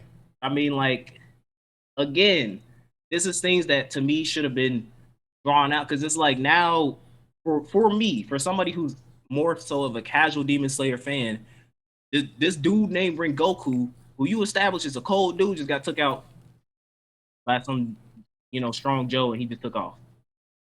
It was just kind of like, and to me, that part of the movie, I don't know if I'm the only one, but that part of the movie to me, it felt like they needed something else. So it was kind of like one of those things. So after they defeated, because to me, they killed the train demon. Like, I mean, even like, because Sanji was like, that was too easy, right? So they killed him off, and I felt that they didn't feel like that was climactic enough. So then they added. I mean, I know this is probably in the manga, but to me, in the movie, this is how I felt. Like they just added, like, oh, okay, now, no, that wasn't the final fight. This is the real final. Look at all the sparkly fire animations and stuff like that. That's to me how it felt like with that ending. So it wasn't more so. It wasn't as much as climactic as it was. We got to hit that time marker to make it an actual movie. And so Zenitsu to me was like Zenitsu and Inosuke were annoying to me. Like I don't hate Zenitsu, because as like I mean, if you ask me about how I feel about Demon Slayer as a whole, it's okay. So like Zenitsu and Inosuke are like but like they were annoying to me in this movie. Like a lot of because you could clearly tell that they were trying to draw a lot of the comedic points towards them, fell flat for me. It just did. Nezuko, who didn't talk during the movie, when she had her little scenes, was a lot more, funny to me. So it was it was just like, I could have did without that stuff. But overall, Rengoku's character, I did like. It just sucks that to me, they underutilized him severely. And it sucks that now we really won't even be able to see him play out as much as far as like flashbacks and filler stuff in season 3. So, all in all, I would give this movie, if I'm rating this as an anime movie, right, and I'm comparing it to like One Piece Stampede, the My Hero second movie, and like the Dragon Ball Super Broly, those are like the 3 recent ones that I can think of, right? I would say that it is. Okay, I would say it's better than. I'd say it's better than Stampede. So I think it would. I would go Dragon Ball Super, My Hero, the second movie, then the Demon Slayer movie, and then One Piece Stampede. That's my rating. Um, and as a number rating, I would give it a 5 out of 10. It was an average film. I think it did. It got me with the animation and some of the emotions of some of the scenes, but it fell flat because this movie, I didn't need to go out to the theaters to see this movie. Exactly. Put it on a Funimation streaming service app, or make it a season, or make it into an episodic season like Betrayal said. This wasn't necessary. You were clearly, to me, this was a cash grab. You were milking off the fact that Demon Slayer is a success, and I don't blame you, because that's a bag. So instead of making it an episodic release, you decided to cash in on that box office money, get as much money as you could, and get out. So I respect that as a business side, but as an anime side, middle finger to you, bro, because that's some disrespectful stuff. So that's all I gotta say. Stop hyping this movie up. It ain't all that. Even the action scenes weren't really all that, to be honest. I mean, they were okay, but they weren't like super level. So that's it for me. All right, well, I'll watch Yeah, it. yeah, I agree. I never seen Stampede. Damn, if this is better than Stampede, I kind of want to watch Stampede. So the reason why I say it's better than Stampede is because me and DC talked about this a lot, but Stampede to me was just a big member berry movie, and they underutilized Bullet's character to hell. Bullet didn't have a character. Yeah, Bullet was just a big punching bag, and then that scene with Sabo at the end still pisses me off because of that character that they introduced with that stupid devil fruit. Pissed me off. So like That's why it's like the Stampede is like animation is fire. Fights was It's fire. cold. Fights was I cold. love Stampede, so it's But the just overall like, story and stuff, just no. Demon Slayer to me is better than that. Hey, Tyler put his hand on his controller for Returnal and already glitched the game, bro. So I gotta start back all over, folks. I gotta start. Damn. Hey, Tyler's the bad luck charm, G. I know, Man, he's one Oh man. that man spoiled Invincible for you, and then he touched your controller, glitched out your game. So I want to show y'all. So I'm gonna die. You see how this map look right here? My bad. Let me mute. Don't talk Invincible without me. So talk about everything bro, that's else. next. Skip it, and then talk about everything else. Nigga. I don't think there's anything else. I don't think there's anything else. I guess we can go to news then, Chris. We get news then. All right, shit. I literally just typed it on the damn thing, G. All right, news. So, funny as hell. So in terms of news, so let's start off with anime related shit. All the Tokyo Ghoul OVAs is on the Funimation streaming service, so check that out. And we already kind of talked about Demon Slayer movie, but the Demon Slayer movie was available on PSN, the PSN store for like I think probably a few hours. What night was that? Intern What Cool night? got fired that Yeah, day. intern dude definitely got the boot, G. So like if you was on, I forgot, I think it was Wednesday or Thursday night. I don't remember. Somebody say, "Yo, somebody's about to get fired," and you see there was a tweet. I think it was Lord Balvin on Twitter. Shout out to him, cool peoples. He tweeted, "Somebody's about to get fired," and you see a picture of Demon Slayer movie on the PlayStation Store. Niggas sat there and bought the movie. G and said, "Go ahead and just get this shit out the way, bro." Somebody did lose their job. Feel bad for that intern. It be that way, but even then, Sony probably like, look, we got a bag.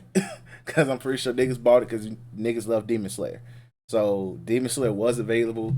It is gone now. So if you didn't get it then, that's your L. But moving on. Tony Kawa, OVA. Allegedly. Yeah, you still can watch it allegedly. But if you bought it, hey, you bought it. Tony Kawa's OVA is got an official release date. Let me look that and pull that up again. Just looking at it. Please don't tell me it was on my.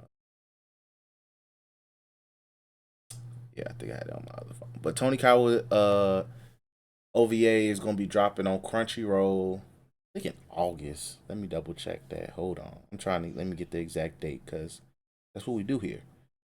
Tony Kawa OVA. There we go.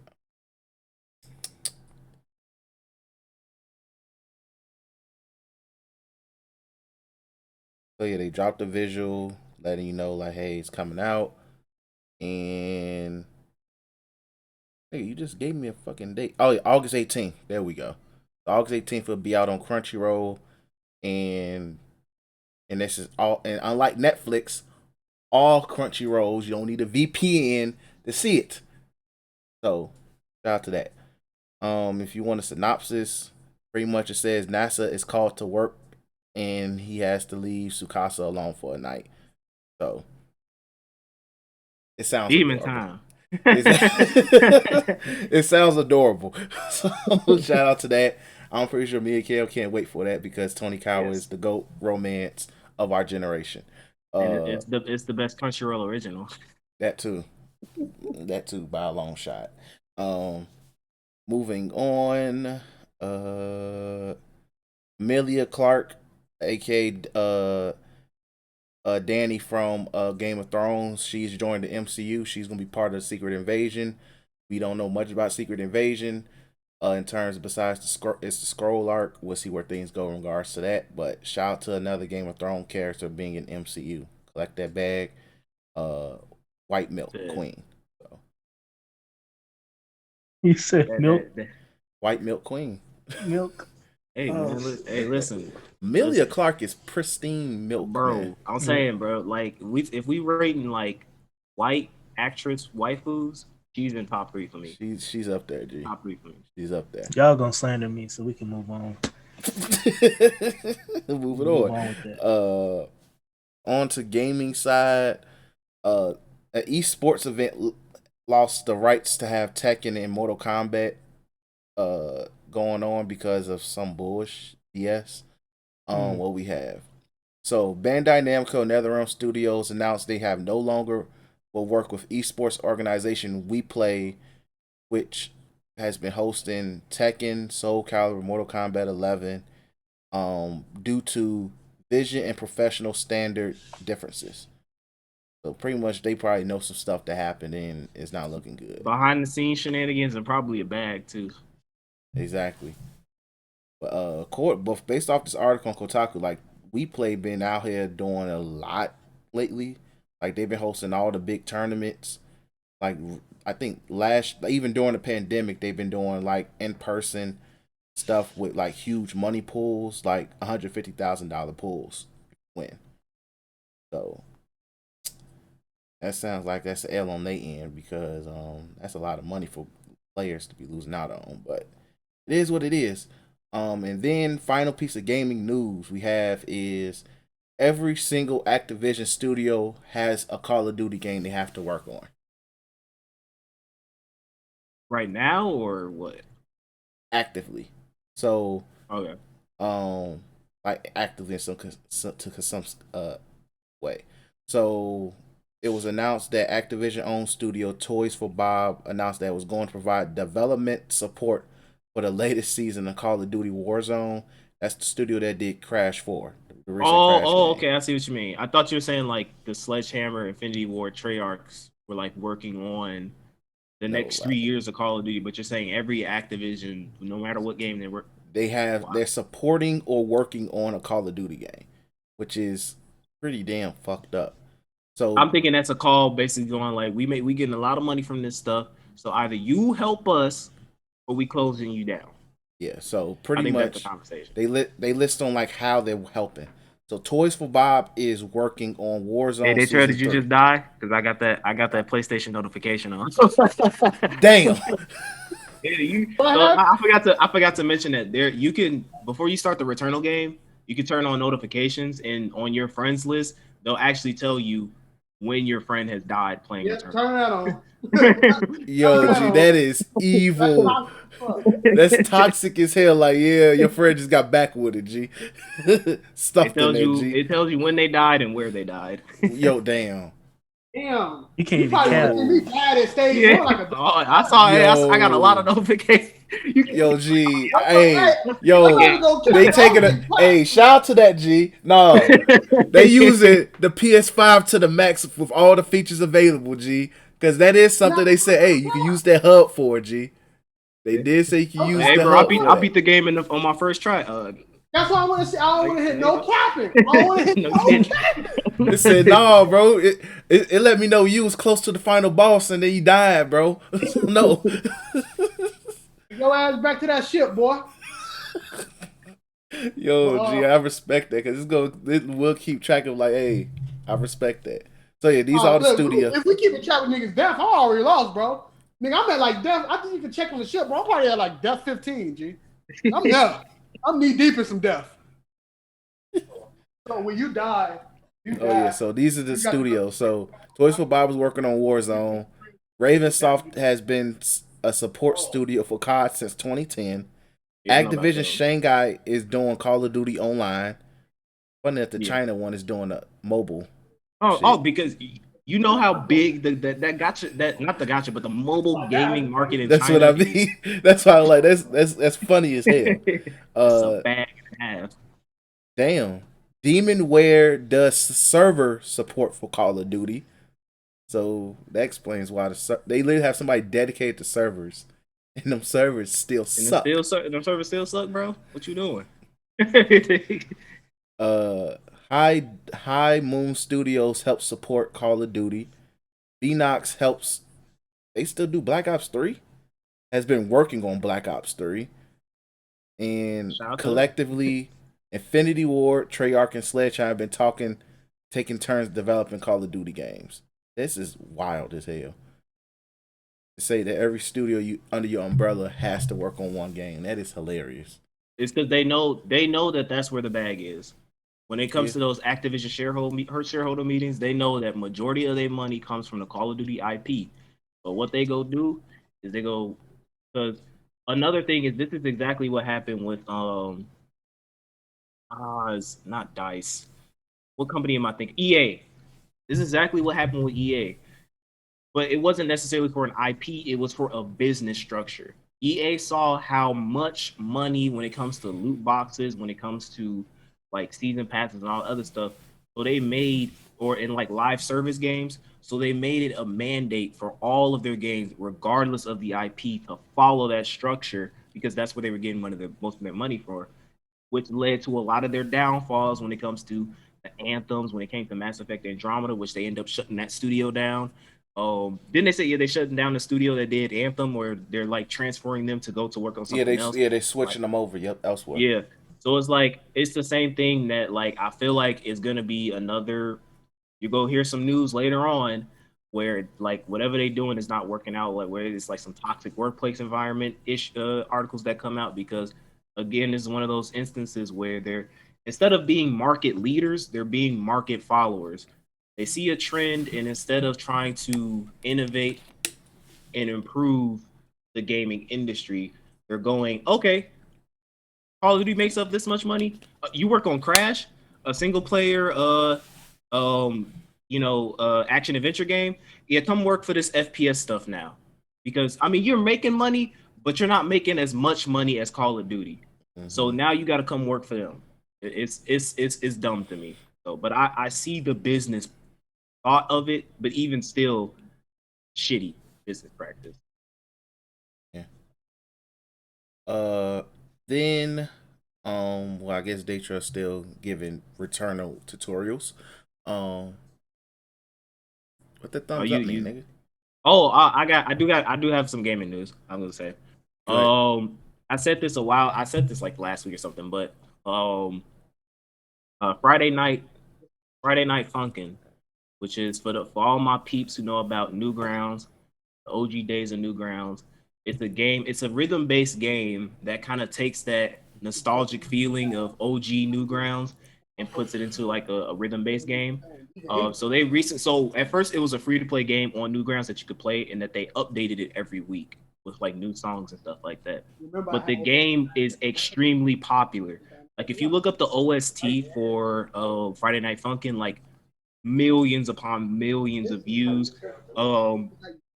Week 7 recently came out, and it crashed the Newgrounds website because everybody wanted to play that week when it came out. So upon that, they were just like, "Fuck it, let's just make it an actual official game." So they launched a Kickstarter to make it an official game with like a bunch of songs, challenge modes, co-op modes, all this other stuff. And their initial goal was, I think it was 60,000. Within 3 days, they made it to almost 1 million. I think at this point they're probably at 1 million plus right now. Because last time I had checked before when I wrote the article, they were like at like 990 something. I'm pretty sure they're way past 1 million. So, just another example of some good stories when it comes to Kickstarter. I myself have contributed to Friday Night Funkin' because the OST in that game is amazing. I like rhythm based games, and I just wanted to support it so I could see it. There's like different tiers. So I basically got the tier in which they give you like a physical like vinyl disc of like all of the songs that are going to be in the game, and then like they give you like a cool little T-shirt. So if you want to, because I don't know how, because like they literally just they sent an email update saying that they have like limited tier rewards. But I would say that if you are a fan of rhythm based games, if you are somebody who grew up on Newgrounds, OG Newgrounds, and you kind of like that style of Newgrounds, I would say to check the game out. And if you like it, $5 or something, spread there because you get. I mean, if you donate, I think if you donate the minimum of like $5, they give you the game. So that's there. So I just wanted to share that news out because it was a very interesting story. All right, cool. Daytra, you ready for Invincible talk? Oh yeah. All right, cool. So, the season finale of Invincible dropped. One of the greatest moments of superhero animation in a long time we ever had. But before we get to the finale. DC has finally caught up, binged everything. So, your thoughts on everything leading up to the final episode? Fuck Amber. Damn, I'm the only one that fucks with Amber G. Damn. Here's the thing though. When I first watched it, I was rocking with her too. Like I was feeling her, but the breakup episode, I was ranting to Faye for 2 hours while that's Damn. You don't say that to let's just think about it realistically speaking. Like if let's say like a cop or a firefighter or an army man is neglecting his family duties because he's literally risking his life every day. I with the army niggas all the time. So would you say that to them? Like, even if he was hiding it from you, he has a good reason regardless. You know what I'm saying? Men have done worse and been forgiven. So that's not realistic at all. There's high school chicks that literally go back to dudes that beat the crap out of them every day. So you could exit. And then even beyond that, right? Let's say for instance that like, okay, Mark is a regular nigga.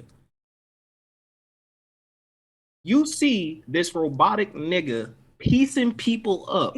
Bro, that pissed me off too. But she's like, "Oh, you left me. You left me." Like, he's like, "Yeah, I went to go find help." What is wrong with seeking out people who are better equipped to handle the task? Bitch, I ain't no Superman. Bitch, I ain't the Flash. Whoa. Bitch, I'm not Green Lantern. Bitch, I'm not finna sit up here and go, my girlfriend told me to go help the people. And then when my body gets ripped in half, well, at least I look good in front of Amber. Head ass, bitch. Nah, bro. No. Running like this to the nearest station. I'm calling Omni-Man. I'm not built for this. But like, I just want to get that out the way. I liked her, but I hate her. She sucks. I don't care. But cool design, though. I like that they're showing black. I mean, I don't know. You know what? I'll take that back because they doing dirty as heck. Every time I see a civilian get clapped, it's a black civilian. Especially when they got it, what they did with. But I'll leave that alone. But I love the writing is top tier. I love Mark just for the fact, like, even though he gets his butt kicked every episode, I love shit like that because he's inexperienced. I like seeing characters go through stuff. He's still in the mud every episode. I like pretty much the only characters I dislike. Actually, I don't dislike any characters. I fucking love Cecil. That's my favorite nigga in the show. Cecil. The final, the episode before the final, the way that he was just pulling out everything he had. This will give him give us an hour or two. Omni-Man just like he said or not. All right, man. So I got 4 minutes with that shit. This was I love that guy. I don't know if we get more of him or not, but like every time he was on screen, I was just cracking up because I'm like, you could tell like he's seen some shit. He pressed. Look, man, I could look at his face. I'm like, yeah, he's been through it all, G. He's been through it. I will say like how they wrote where the mother was slowly figuring out like, yeah, Omni-Man's kind of that was. Like at first I'm like, okay, where are they going with this? But I kind of like that she was holding out. Like she like, oh, I knew that he killed him, but it has to be for a good reason. That's realistic in a sense where like if this was Lois Lane, she'd be like, there's got to be a reason Superman's doing what he's doing. Right. So leading up, that was just a really great.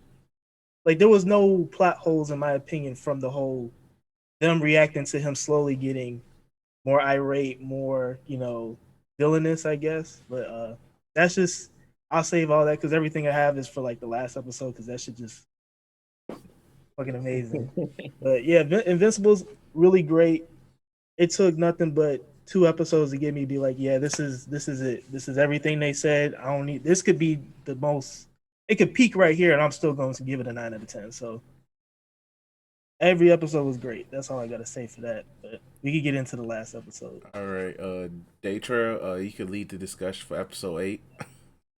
Oh man, we came to the end of the road, folks. We came to the end of the road.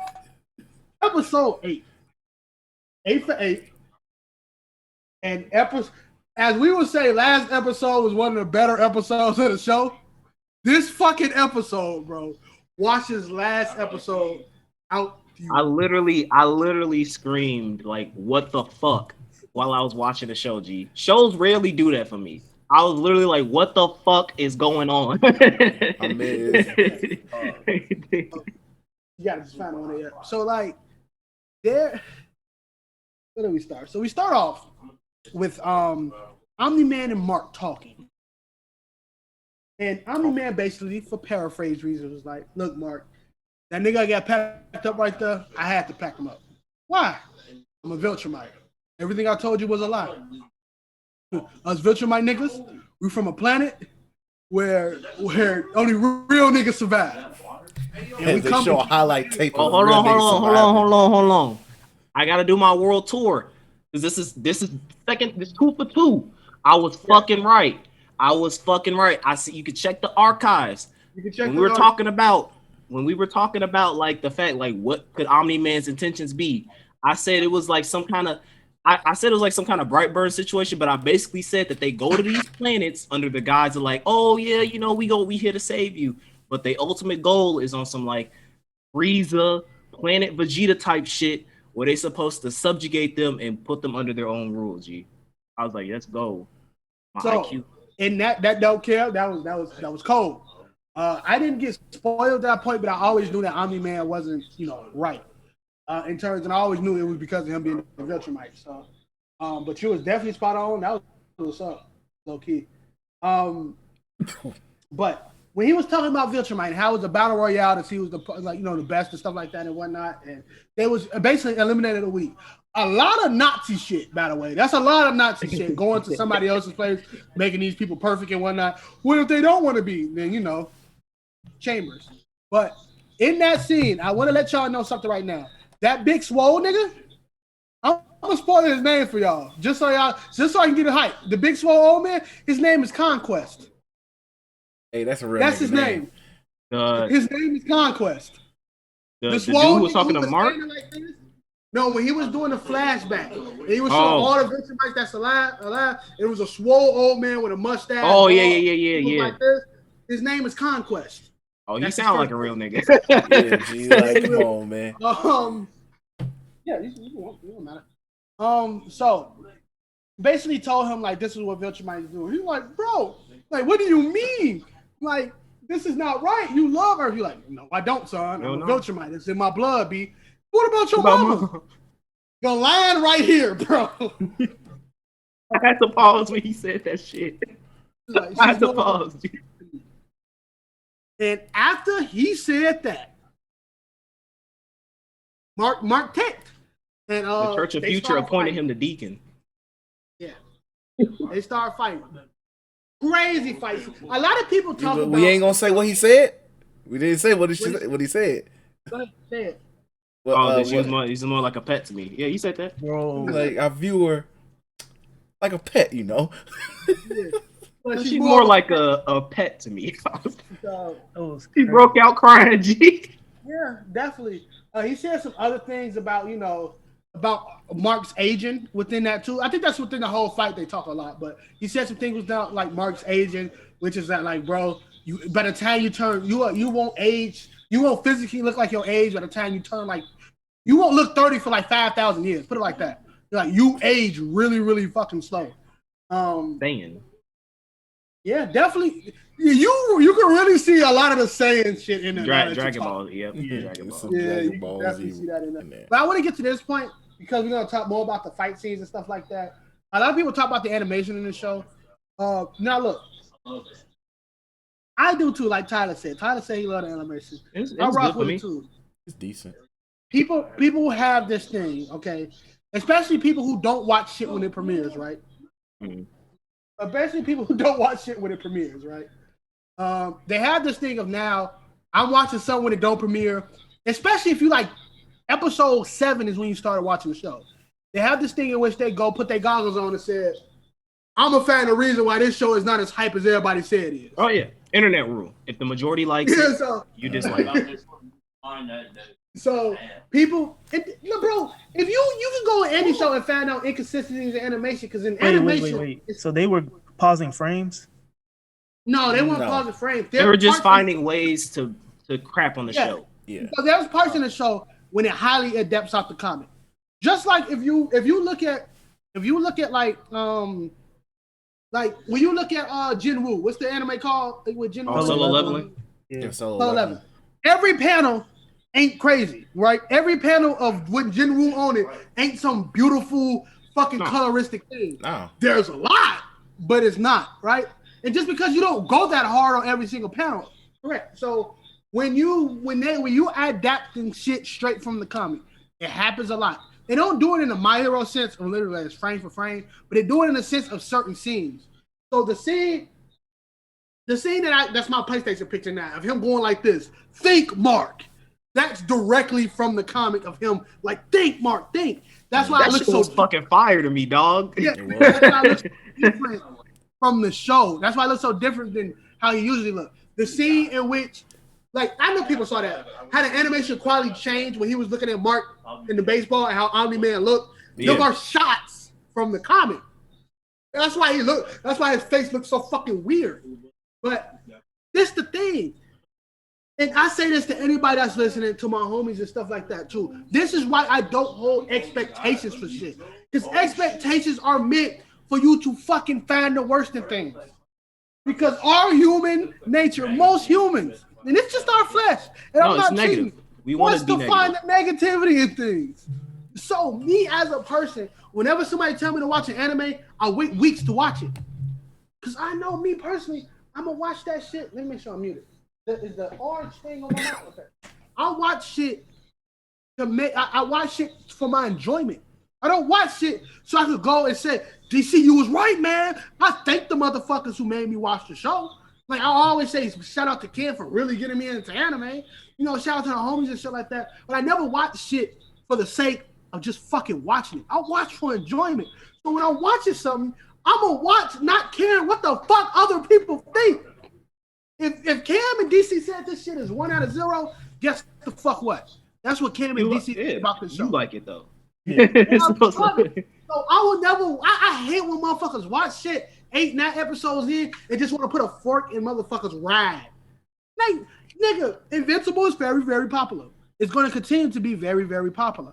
It's like this. I fucking hate superhero movies and all that type of shit. When y'all was watching Falcon and Winter Soldier, I could have been watching that shit too and finding every critique about the episode.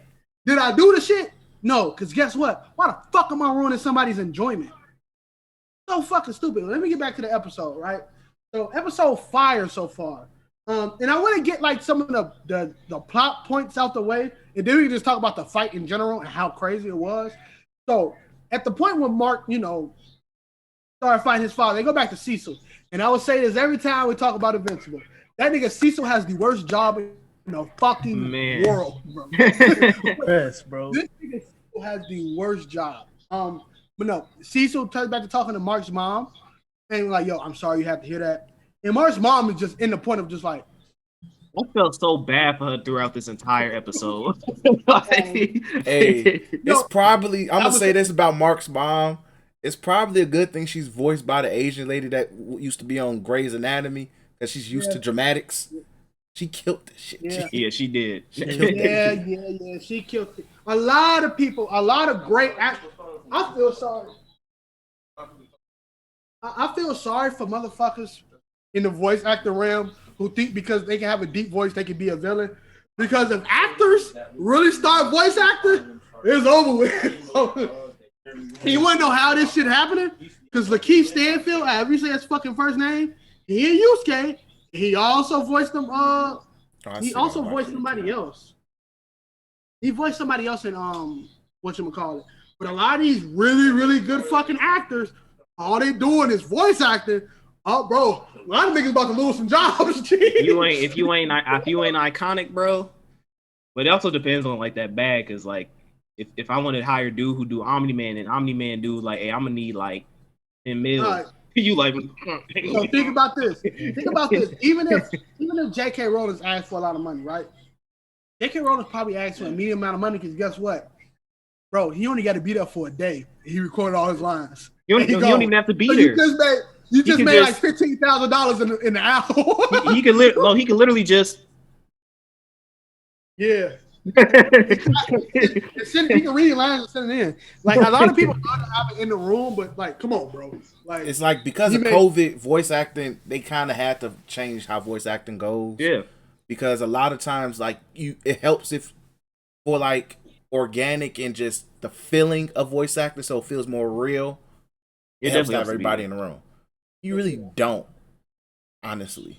Like as long as I can see the conversation and like we can make it work. Good. So back to Omni-Man. So was that that was the last episode of Omni-Man and everything. This is basically Mark and Omni-Man fight. So Mark and Omni-Man fight. And throughout the fight, Omni-Man is basically saying, my nigga, you ain't at my level yet. I'm gonna beat these you human niggas. And this is I think a lot of stories does this, right? When it comes to aliens and humanity and shit like that, a lot of niggas play on the human resolve. I don't know where people get this shit from, but they play on human resolve and not giving up. And that's basically what Mark was doing. Like, I'm not gonna give up on my values. I'm not gonna give up, but I ain't gonna cap. I want to be like, am I Viltrum? Let's get it. We gonna make this place better. I mean, Amber just broke up with me. You feel me? Yeah. Adam Eve ain't throwing it my way. Yeah, fuck everybody. But so throughout this, Cecil sent some jets. Now, a lot of people were saying like, why the hell do Cecil do all this shit knowing they don't do it? I think throughout this whole entire thing, Cecil was really just gauging Omni-Man's strength. Yeah, and that's why he didn't tell that team to go help Mark, because he was seeing if Mark is the only thing that can beat Omni-Man. Let's see. So he sent the jets that way to see if that would help Mark. And so, also that's why I'm like, Cecil, that's not smart. You know, like fucking just ain't do shit.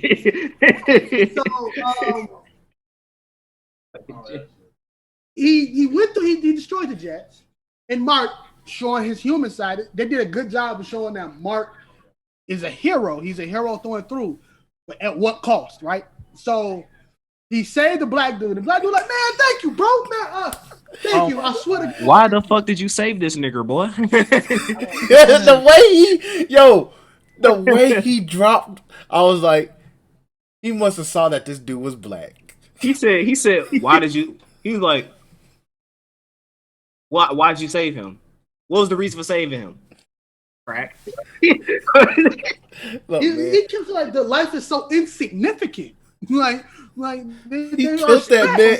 He Omni-Man really realized that man was 3/5 of a man, G, because the Constitution said so. That ain't right. All right, so y'all know I run through these whatchamacallits, right? And go ahead. So, that 3/5 shit, G, that's bogus as hell. Very horrible. You know, it got me horrible when I don't even got a follow-up joke for that shit. That's bad. I know.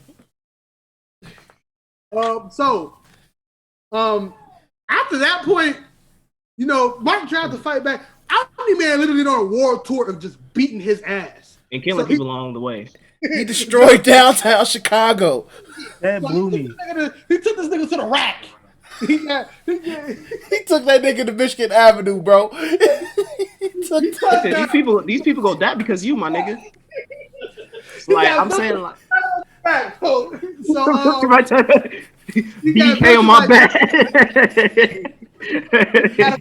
He had it on him. So he told Mark through a fucking building. All right, that building's coming down. Black people on that building, by the way. See, once again, here's what he is. Tries to keep the building up and save everybody, right? Mind you, the fucking shockwave of him getting clapped already killed some people, right? Yeah. But he tried to, and eventually the building goes down. Mark really, and the art in this episode shows how Mark is really just trying to hold on to like the humanity grit, just humanity, because he still got this lady's arm, that's the fucking arm. So Mark realized, you know, all right, it is what it is. Well, not it is what it is, but damn, fuck my life. This is what it has come to. Omni-Man come, I'm about to beat your ass again, son. So he throws this nigga to the subway. Took this nigga and to he the thought blue to himself, you wanna know how insignificant these niggas is? Okay. Look. grabs this nigga head. That would have made me go insane. And the shots. And this is why I was like, Joe, don't do this animation shit to me. Because just how it looks, I'm like, fuck, what can I do? What can I do? I can't say this nigga. I'm not trying to. And the impact of them going against him is killing them. So it's like he's a detriment to them instead of saying that shit would have made me go insane. After that thing, I would have been like, all right, what you want to do, Omni-Man? What you want to do? You have to do that, man. That was the scene that when I put in the chat, like, what the fuck is going on? That it was that scene because I was like, what?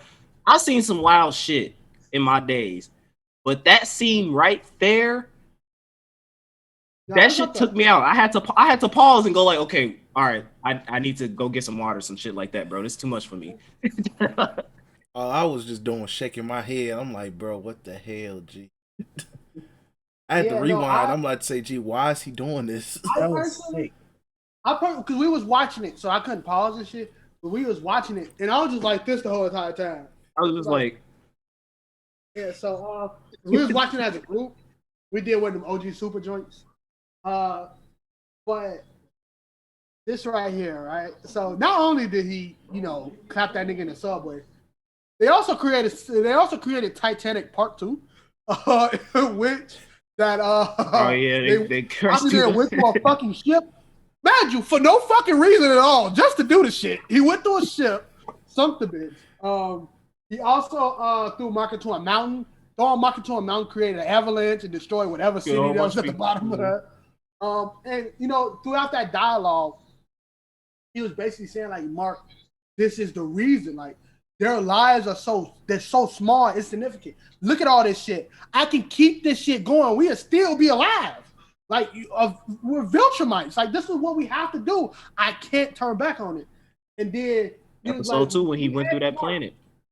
He asked Mark, he was like, when all this is gone, what would you have? And he told deep ass line, by the way. This was my favorite part of the entire episode when he was like, I still have you, Dad.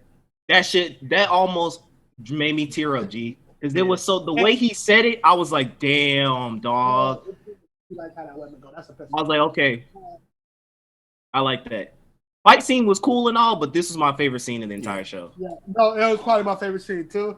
And that lead to I think the baseball part in the episode and stuff like that really hits because it shows like, though he is a Viltrumite, though your ass about to fucking die, dog. I ain't never seen a nigga gonna die in a video game like how Cuz about to die right now, G. Hey, make sure you tell him to save that video clip, G. G, Cuz talking about I made it so far. Hey, Returnal don't give a fuck about that, G. Hey, you ever try to get behind cover in this game, bro? They were literally like, bro, what the fuck you doing? And they be like, yeah, they come on. It's so fucking funny. Us probably beat it though. Who knows? He trying his best. That motherfucker got laser beams ricocheting off the windows though. They got Omega beams. It's got Omega beams. He's shooting Omega beams. But the L1 is a help. So when your help get loud, just press L1. That's one. And then that green thing on the ground is help too. You gotta get that bitch. So my bad. That part of the episode, right, when they start showing the baseball scene, it's really good because it allows Omni-Man time on Earth.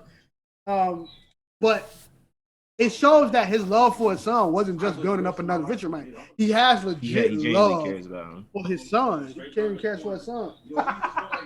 But he died. And, animal death. You about to be real pissed off. Animal death into my game. So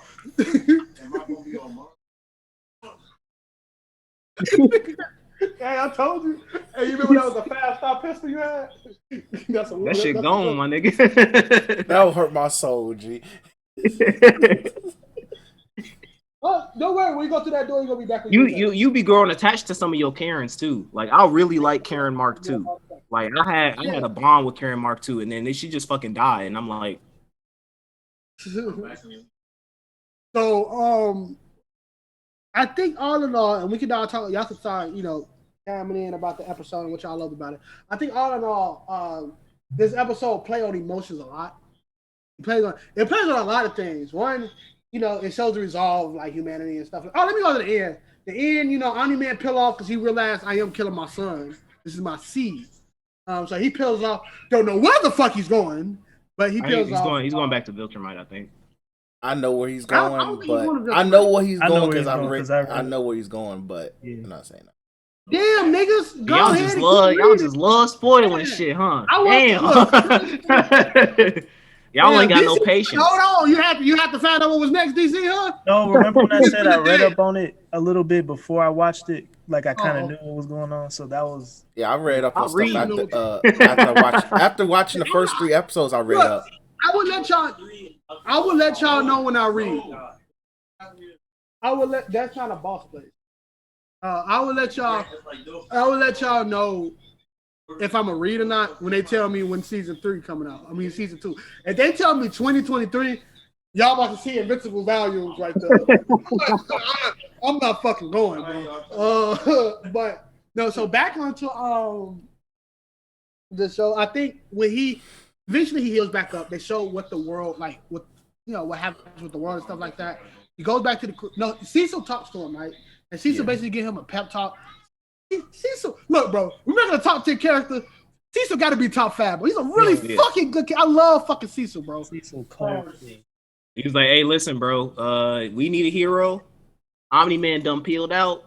I know this is a little bit too soon, but you the only one that can do the shit that he did. So I'm gonna need you to kind of step up the plate." And Mark is like, "Nigga, I just got my ass whooped by my fucking dad. I'm in the hospital bed because of him. What the fuck is you saying to me?" He's like, "I know this is too soon, but like, nigga, we need a hero right now." So I so Mark goes home. Look, let me tell you something. When he went home, he went upstairs to his mom and she was crying. I thought she fucking hung herself. I'm saying, bro, I was scared. I was scared as hell. I was super scared, G. Because when he approached that door and he was just like, I was like, please don't do this to this nigga, bro. He does not need this in his life right now. And then, it was a knock on the door. It was fucking Amber. Now, in this part, when I was in a party with the homies watching this, I was like, I ain't never hear so many B words in my life, bro. I was in that stupid motherfucker. We said, my face, I was just like. Now look, we said if we was in this situation, you'd be so mad that the word bitch can't come out. So you'd be like, you mother, you'd be like. No, I would have, cause his friends came in afterwards, bro. I would just been like, "Hey, what's up, Adam girl? What's to you, bro?" Would have completely. She came up and kissed the nigga, dog. We not like that no more, G. Hold on, what these? He's talking about drop. Hey man, listen. This bitch, she was like, here's the thing too. I gotta get on this rant. This bitch had the nerve to say. She had the nerve to say, "I guess we've all been lied to." Listen, bitch, my lie was this. This was Mark's lie. I'm a hero. I save people's lives. Omni-Man's lie is your whole childhood, the smiles, everything like that, fucking lie. I raised you to be a killer to help me subjugate this planet. And now that you didn't want to do it, fuck you, fuck your mom, fuck Earth, I'm out. Omni-Man's lie, Mark's lie, there is no comparison. I was staring at the screen like, bitch, shut your goofy, dumb ass up. You got the nerve to sit up here and say we've all been lied to. Like, at that moment, that would have been my, if it wasn't for the train, and if it wasn't me getting my ass beat by Omni-Man and seeing my mom crying, that would have been my, you know what? Cecil, which way did you say my dad was heading again? Oh, okay. Hey, Amber. All right, I'm gonna be back here, and this plane is going to hell. I would have flew off. That pissed me off, bro. That cemented it too, because I was like, maybe there's a hope for her character. Fuck her, dog. I don't care about her character no more. Fuck her. She's a piece of shit. She is fucking worthless, dog. She's bottom tier bitch. That is what Amber is. Bottom tier, BTB. Brought her out to the streets, my nigga. She for the streets. Yo, It pissed me off. I'm G. adding that to the I'm t-shirt toxic. quote I'm toxic, list. bro. No, Toxic I'm adding that masculinity, to the I'm 2021, adding that G. to the t-shirt quote list. G B2B. I'm dead ass added that G B2B. She a bottom tier, bro. She a fear. I would immediately been seeing what's and you know the other thing that made me mad too. What? Is when Adam and Eve went to the freaking Guardians headquarters, she went up and hugged this nigga Rex. Oh yeah, she tweaked on that, bro. I'm like, what is going on? Toxic niggas winning. Bro. I'm like when they troll talking about the dumb females and Code Geass. I'm like, bro, we getting the same treatment here, bro. Like, what's the nigga literally cheated on a chick that's in the same room as you, and you going up and hugging him? Down bad. You know, I can't blame. I felt the same way. Like, bitch, you better not go back. But I understand the hugging thing because like Rex was like the only thing she had at first. But that Amber Grant, that's totally justifiable, bro. I was like, damn, bro, it's like that. But relationships are extremely uncomfortable, and that was probably the most uncomfortable thing I've seen in my life. I was like, so we get to the very end. Cecil told Mark, fly out to space or some shit like that. Mark flies up to space. He meets Alan the alien. Alan like, yo, hey, look, my nigga, it's real out here. I went back and told them with the Earth, you in grave danger. Yo, papa, it's a Viltrumite there, dog. You finna fucking die, my nigga. Real niggas, they killed my whole family. And he was like, yeah, I know. That's my dad. Like, what? He pulled a rock down. He sit down. Gotta talk. It would be funny because it's like this nigga is in space talking to him. It'd be like, ain't no normal Earth nigga can do that, dog. So they end up talking and shit like that, and I think he told him like one thing he said that is key to the next seasons. I want to say not spoiler reason, but he said when the Viltrumite leaves, they come back. They come back. So we're not. You notice he said they. So we're gonna see multiple Viltrumites, I believe, next season. We're gonna see multiple Viltrumites. Don't stand right there, because when the Blood Ball was over. They only need one real nigga Viltrumite to come and just go like, all right, y'all ain't coming. All right, all right. Yeah, but they already showed how they plan on conquering. They showed us what Omni-Man could do. I think it was episode 2 when he went through that planet. What's stopping one of them Viltrumites from just? I'm out. And hopefully, so he asked Mark, and I love this part of episode 2. So what you gonna do until then? He was like, and they did a whole montage of like all the villains to be and all the villains that was in the episode. Except the Egyptian nigga. Yeah, I swear. They still ain't show the Egyptian nigga, bro. Unless I missed it. Unless we missed it. They didn't show him. They show the parasite things from Mars. They show the nigga who got thrown into the fucking core of the Earth, made magma people. Those got thrown into the core of the Earth, but he made magma people. The Martyr twins, my favorite villains off the show. Them niggas got locked the fuck up. They was like, bro, man. They was like, man, we about to beat these niggas' ass. It was like 40 more. It was like, man. But they show all the villains to be. But he was like, I'm gonna graduate high school. So that was Invincible season 8. Let me really quick this, and then y'all can talk about it. I mean, I said season 1, episode 8, season 1, finale. Let me say this: that finale will be in my top 5 finales of all time. Nothing will touch Super. That was my favorite finale of all time. But this is probably like 2. And I honestly don't, I was lost for words after that episode. I was glad to see it's getting its flowers on Twitter. Only reason it wasn't the number 1 Twitter on Twitter because of the NFL fucking draft. And I would be there would have to be a school shooting or something to stop the NFL draft from being number 1, bro. And shout out to the Football Bears rules. drafting the Black Otakus. Well, you know, it was one of the best season finales I've seen. We always talk about shit like Young Justice. We talk about shit like Justice League Unlimited, Batman, the Batman animated series, Amazing Spider-Man, even the underrated Avengers Assemble series. The shit's so fucking underrated. Always, we will fight as one. Bro. Underrated. Underrated. I will never forgive Disney for saying we gotta have shit more like the movie. Oh my god! And they gave us that horrible Avengers Earth. Those Avengers Earth Mightiest Heroes is the one we like. And then they gave us Avengers Assemble or whatever the fuck it's called. Forever fight as one. But this will go down as one of the best. You know how we say American cartoons, American anime. American. It will go down as that. No cap. There's no cap in my rap. Season 1 is going to be a movie. Like, motherfuckers will look back and be like, yo, y'all remember season 1 of Invincible? Can we ever get that shit again?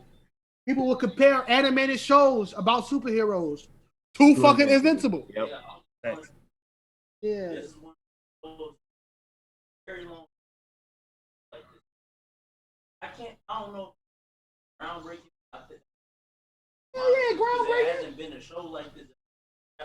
Animated. Yeah. Yeah. For me, American wise, yeah, definitely. Yeah. American wise, Like, it's adult. Like, it's an adult show. That's another thing. It opened up for like nobody. Yeah.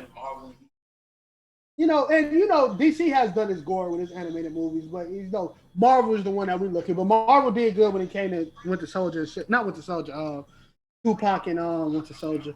But for me personally, in terms of media, I know we do top 5 anime. In terms of this, like season 1 is up to it leaves me that of the same thing that Villain Saga left me with. Of like, bro, I can't wait. You know, Villain Saga will be in farming simulators, but three wait. for 3. Amazon Prime is 3 for 3. It's actually 3 for 4, but nobody knows about that horrible Michael B. Jordan movie that's on right now. My mom says she wants to go because it's Michael B. Jordan. Is that bad? People on Twitter say Michael B. Jordan can't act. So they say he can't act unless my man's is directing. What's his name? He can't act, bro. What's that black director? He did black. The best thing Michael B. Jordan acted was The Wire. Yeah, bro. Coogler. They said he can't act unless Coogler's directing. Because he knows that man. It's that I might have to check that out just for content. Yeah, definitely check it out. But, look, I ain't gonna say this nigga was groundbreaking in Black Panther. Like the only reason motherfuckers love it. Let's get negative, all right? The only reason motherfuckers love Black Panther because he was a semi-hotel. That's the only reason motherfuckers love Killmonger. Yep. And he said, "Hey, auntie." That's the only reason motherfuckers like and because the woman saw the beat it up chest, and it was like exactly. They saw him take his shirt off. They got a little moist. Chadwick Boseman fakes the African accent and act circles around that nigga, bro. I don't hear it, G. Like I don't want to hear it, bro. But let's get back to Invincible. Y'all thoughts? I'm shutting up. I'll go first. So, look, I love the series from jump. Like I said, Daytra has yet to fail me when it comes to recommendations. This is fire. Watch it. Daytra has yet to fail. Has yet. So I'm like, okay, it gotta be fire. So I'm like, already episode 7 left me like, I can't wait. I couldn't. So episode 8 drops. I'm like, yo, we're having the greatest day ever. Aaron Rodgers told the Packers go to hell. The Packers is burning to hell, and the Bears drafted the black quarterback. So I was happy. I'm like, let me enjoy the greatest day ever by ending it with Invincible. And just seeing the fact that Omni-Man does not give a fuck. This, like, we literally got 2 episodes of this man don't give a fuck about people and even his family. His family, G. Like, he don't care at all. He blew Chicago up. He took out the blue line. Now, Chief Keef and Omni-Man is not welcome to Chicago anymore. Imagine walking to C2E2 with Omni-Man. Hey, G, if you go to C2E2 as Omni-Man, bro, Chicago PD locking your ass up, G. It's over with. So hold that L, G. Matter of fact, hey, we got to experiment. Daytra, you got to be Omni-Man at C2E2 in December, G. I'm all about cosplaying, bro, and want to do it so bad. But the way this looking right now, bro, I don't even want to put it on screen. It's gonna take some time, all right. But You got to December. Look, You I'm got to already, December. I'm already growing my asshole mustache, bro. I probably can do it. I can do it. But but yeah, but But overall, this was a really good episode, and even the last 10 minutes was a good setup for just what we're about to get for the upcoming seasons. Because, like I said, I've read what is to come a little bit. Shit gets more real. Shit gets a lot more real. So just seeing like, oh, okay, for one, what was that? The scientist who was thrown into the core of the earth. Well, I forgot his name because I liked him a lot. The Earth dude, yeah, Yeah, I forgot. woke terrorist dude. Yeah, the woke terrorist. I like him a lot. So his return means a lot to me. It means a lot. But the return of Omni-Man is going to be hilarious. Niggas might hate him more. If you, well, I don't know if niggas really hate him, but people might hate him in his return when his return happens because nigga wild. Oh yeah, The nigga wild. But yeah, like I'm looking forward to everything that will happen. The new Guardians is really interesting because it's kind of funny because like they just accepted robot being human now. Like, I guess he's human. I guess it's cool. Like, what the fuck? I still don't care about Adam Eve being Adam Eve. Just ever. Oh, you don't like him? It's not like I don't like her, but it's just her character She's arc. there. She's there for me Her too. character arc is whatever right now. It's It's really whatever right now. It's like maybe it's my curiosity, but I actually enjoyed what she did. But like, I like what she did, but now it's like, what's next?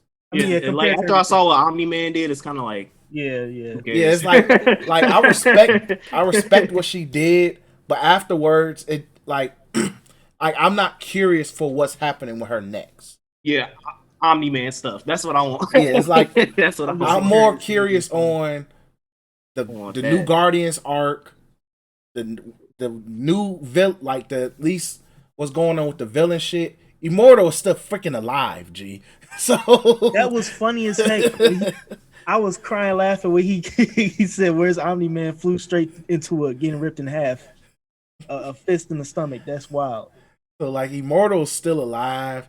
Like all of a sudden with the villains. Like I'm very curious. Immortal becomes a very prominent part of the story. Like a prominent.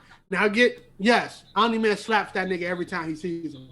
But he becomes a prominent part. That's not spoilers because that's his character. I'm pretty sure that's character is literally the only one who kills me is Omni-Man. That's his character.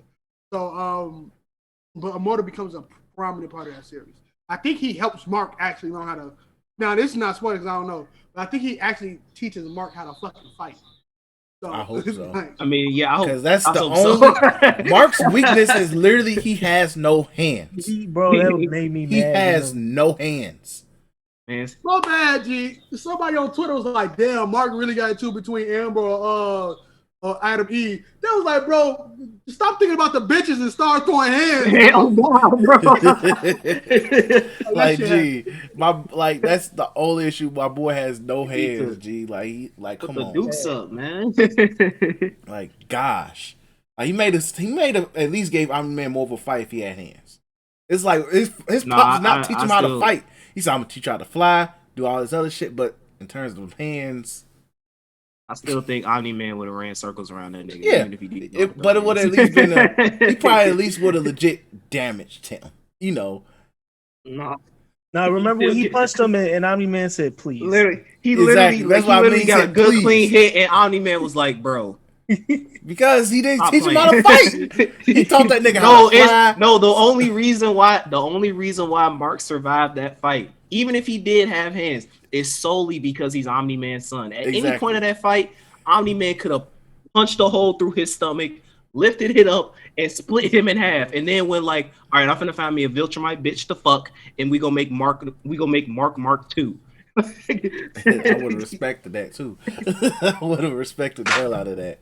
But yeah, so overall though, I like the episode. Really good setup for future seasons. Also, I need more Battle Beasts, G. That's the GOAT. Yeah, they show folks at the end too. They show Battle Beast, G. Who I is need the more dude? Battle Beast, G. That's the motherfucking GOAT that don't get appreciated You know the enough. spoilers. When it turns to the strength of Battle Beast, bro, he fucking up though. Like it's Hey. not no like when if Omni-Man went through, Omni-Man would have had a hard time fighting Battle Beast. Like he up there. Battle Beast watches everybody but this nigga named Thrag. So yeah. If you want to look up a picture of Thrag, I know who Thrag is. I know who Thrag is. That's what I'm like. But yeah, so great job. Shout out to Robert Kirkman. He did well. His comic book. He's good with comics. Like he did Walking Dead and shit. So a lot of people are already concerned that we're fucked. I'm like, gee. If you keep dragging on, AMC has no. AMC is why Walking Dead went downhill. This Amazon is gonna make sure everything on point. I'm not concerned. I'm not that concerned. So shout out to Amazon for investing to a really good IP. Do y'all thing. Just know if I gotta wait till 2023, I'm gonna be very disappointed because Amazon, y'all have a bag and animation's easier to do than actual scripting and getting niggas together and recording and editing and doing special effects. 2022, me please. That is all. I feel like I really want to ruin y'all moods. Did y'all hear about that? Before I go into my thoughts, did y'all hear about that Seth Rogen is trying to do a live action Invincible movie? Seth Rogen is trying to do a what? A live action Invincible movie. I think it goes well. I think because Seth Rogen works with the boys. All of that stuff that happened from episode 1 to 8 in a movie.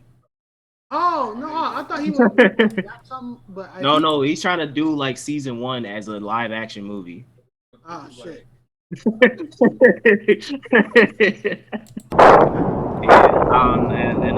that train, that train scene. You mentioned that train scene in like live action. Nah, if you can't. If I'm not getting Disney level CGI off that, G, I'm good. Oh man, but anyway, instead of like your body is getting, you're just gonna see dust. You ain't gonna see blood, bro. It's gonna be like sparkles and rainbows and stuff. They gotta censor it. But for my thoughts on Invincible, I'll say it like this. Because I don't really have a lot of like favorite characters in the show. There's characters that I like and appreciate, but there's like no real character that I like. I have a favorite, except for Omni-Man. I put it like this: Invincible to me, without Omni-Man, is like a 7 out of 10. Invincible with Omni-Man goes to like 10 out of 10. To me, Invincible, if Invincible did not have Omni-Man, it would be like a slightly above average superhero flick.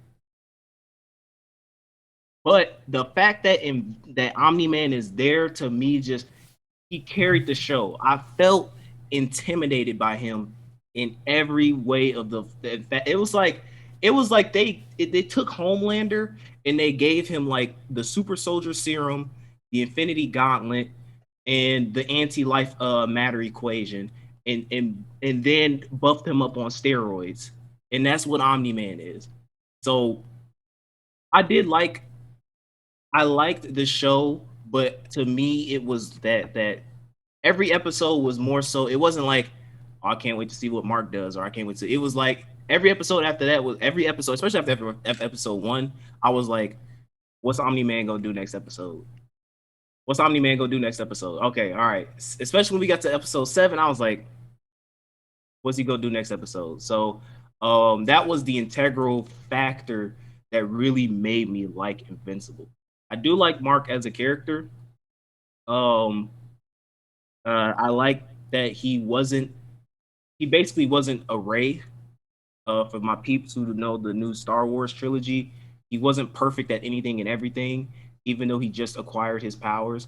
It was good to kind of see a hero's journey, both physically and psychologically, as far as who Mark wants to become. How does he want to define himself as a hero? And at first it started as this image of like, I want to be like my dad. And now I'm very curious, especially going into season 2, how he wants to shape his superhero image up, as far as like, all right, I know what my dad is like. So now how do I become that ideal hero for myself? So I like that. Adam Eve, she was a pretty decent character. I kind of cared. I kind of liked. At first, I was like, okay, her little spiel about going out around the world and helping people, especially with that OP ass ability that she has. I was like, okay, cool, that's pretty decent.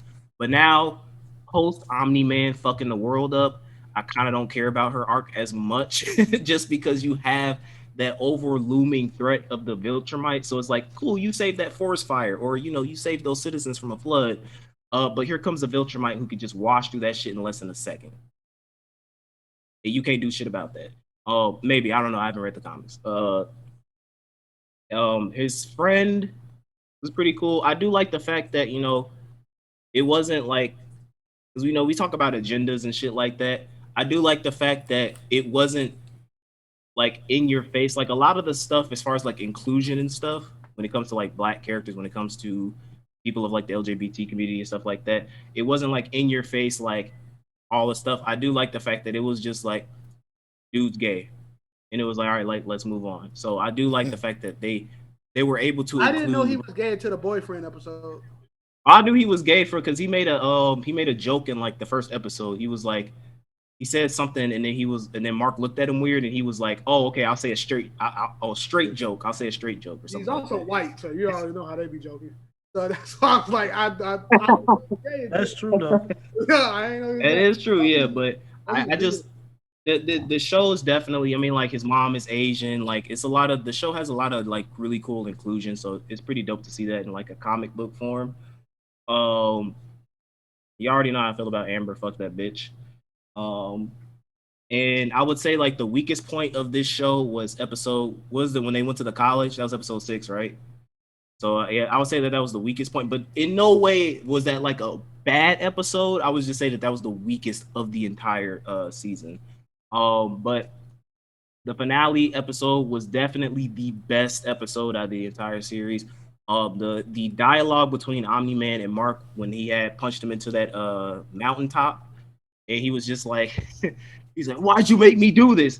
You could just join me," and all this other stuff. He's punching him, and then he's going like, "Well, fuck it, then I'm gonna kill you, and I can make another kid," and all this other stuff. And then he's like, looks at his son and bleeding, and he has that flashback to the baseball, and you kind of get to see that human side to Omni-Man, where it's like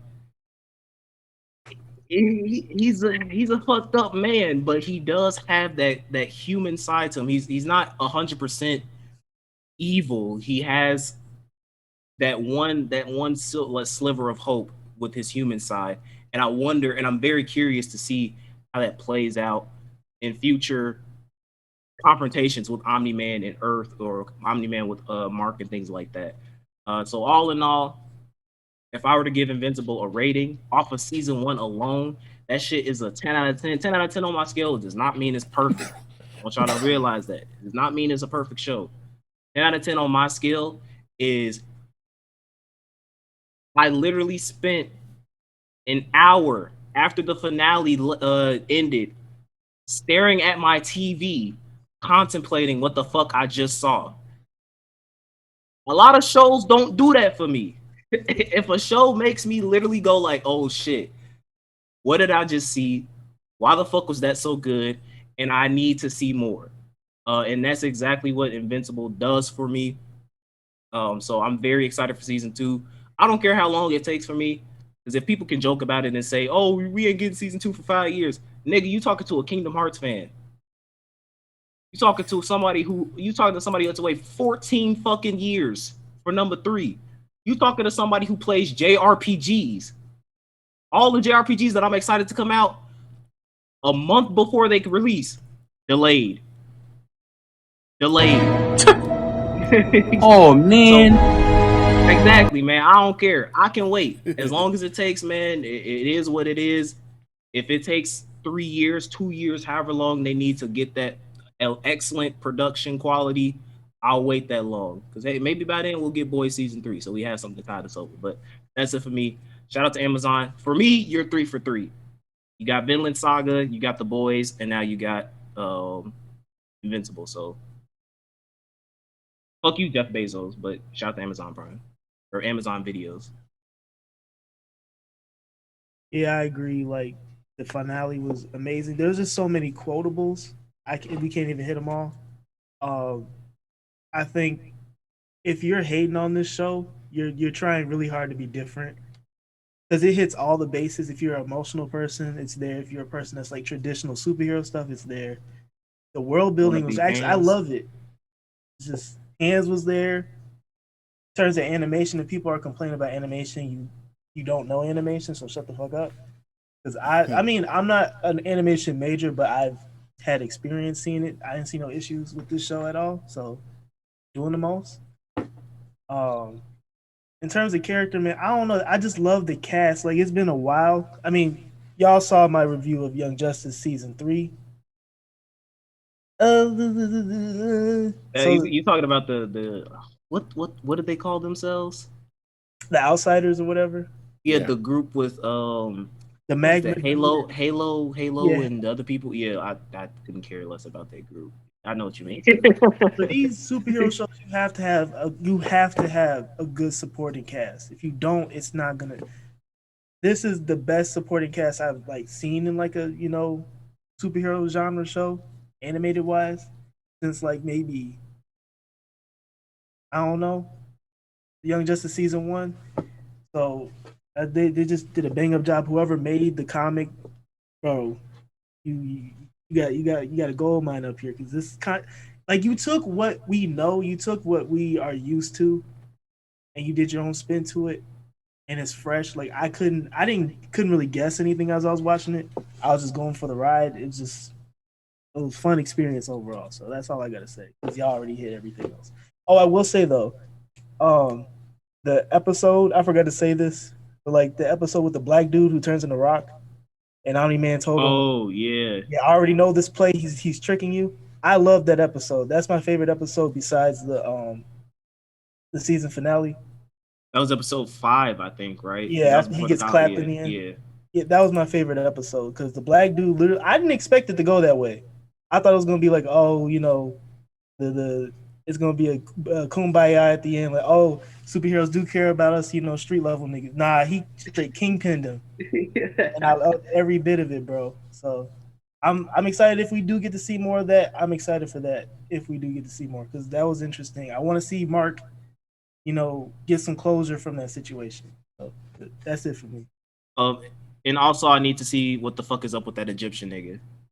Please. That's all I need to know, G. Because like, G, you can't just show that and be like, all right, it's all What the good in fuck the is up with that hood. nigga, G? But yeah, like, hey, but I think that's it in terms of Invincible. Yep. Like, so we all agree with it. We did have a topic, but I didn't expect us to go this long, but it'd be that way sometimes. So we will definitely hit it next week. We should. I don't think nothing major is really going to happen, but we have some clowns.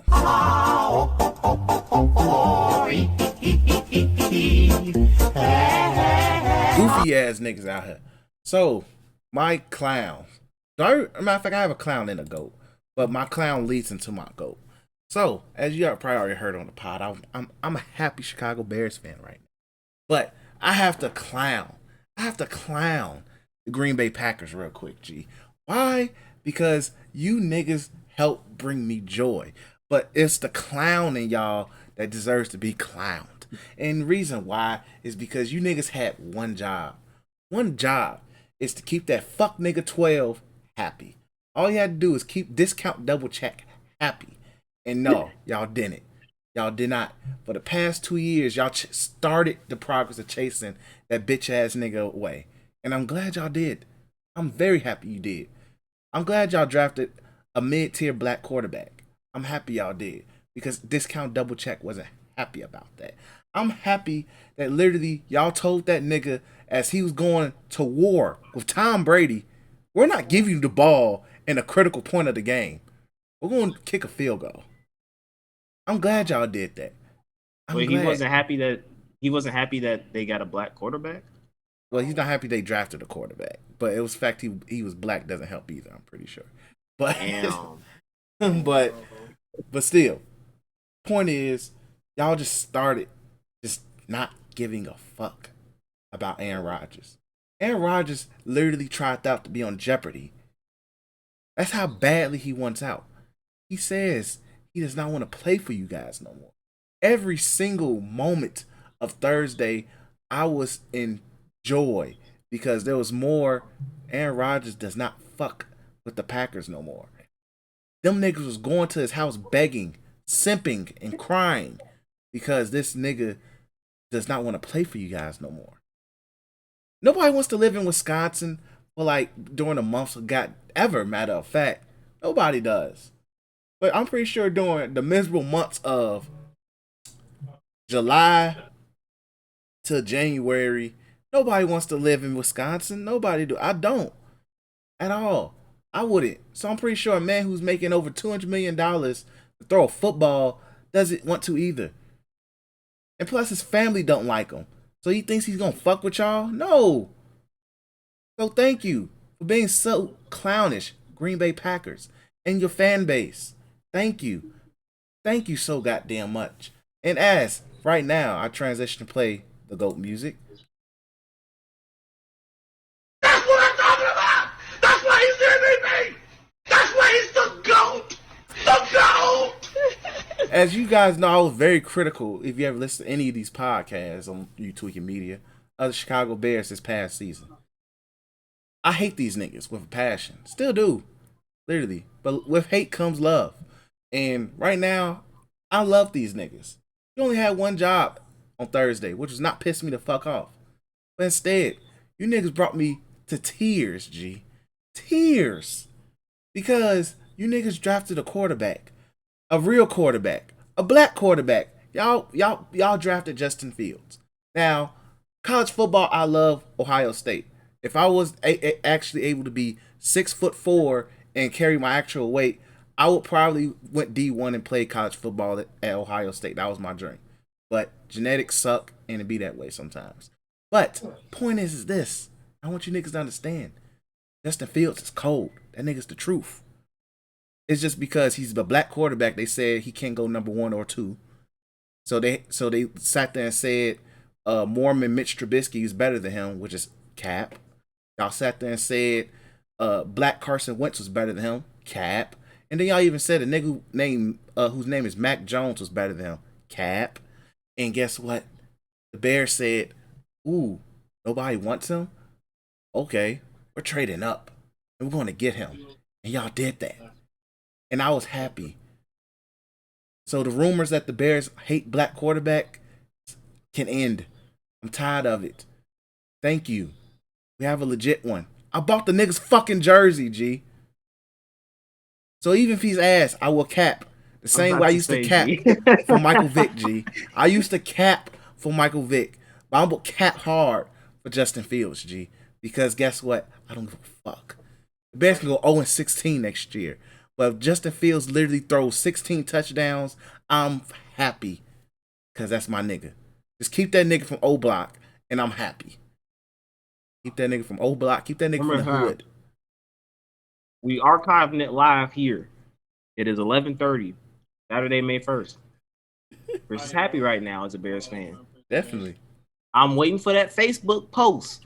Oh, it's going to come. When he says, I fucking hate these niggas. And I'm waiting on that Facebook post when he says, I hate this nigga Justin Fields, G. I'm screenshotting that shit and I'm archiving it. Feel free. I don't care. Go ahead. Just know I'm happy. And above all, Aaron Rodgers is going to be out of my life. That is all. In the words of Cam, because it's football, heal sports. Yeah.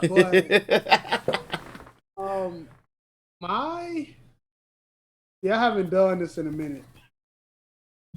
I haven't did a clown in a minute too. I haven't even thought of shit. But my clown goes to UPS.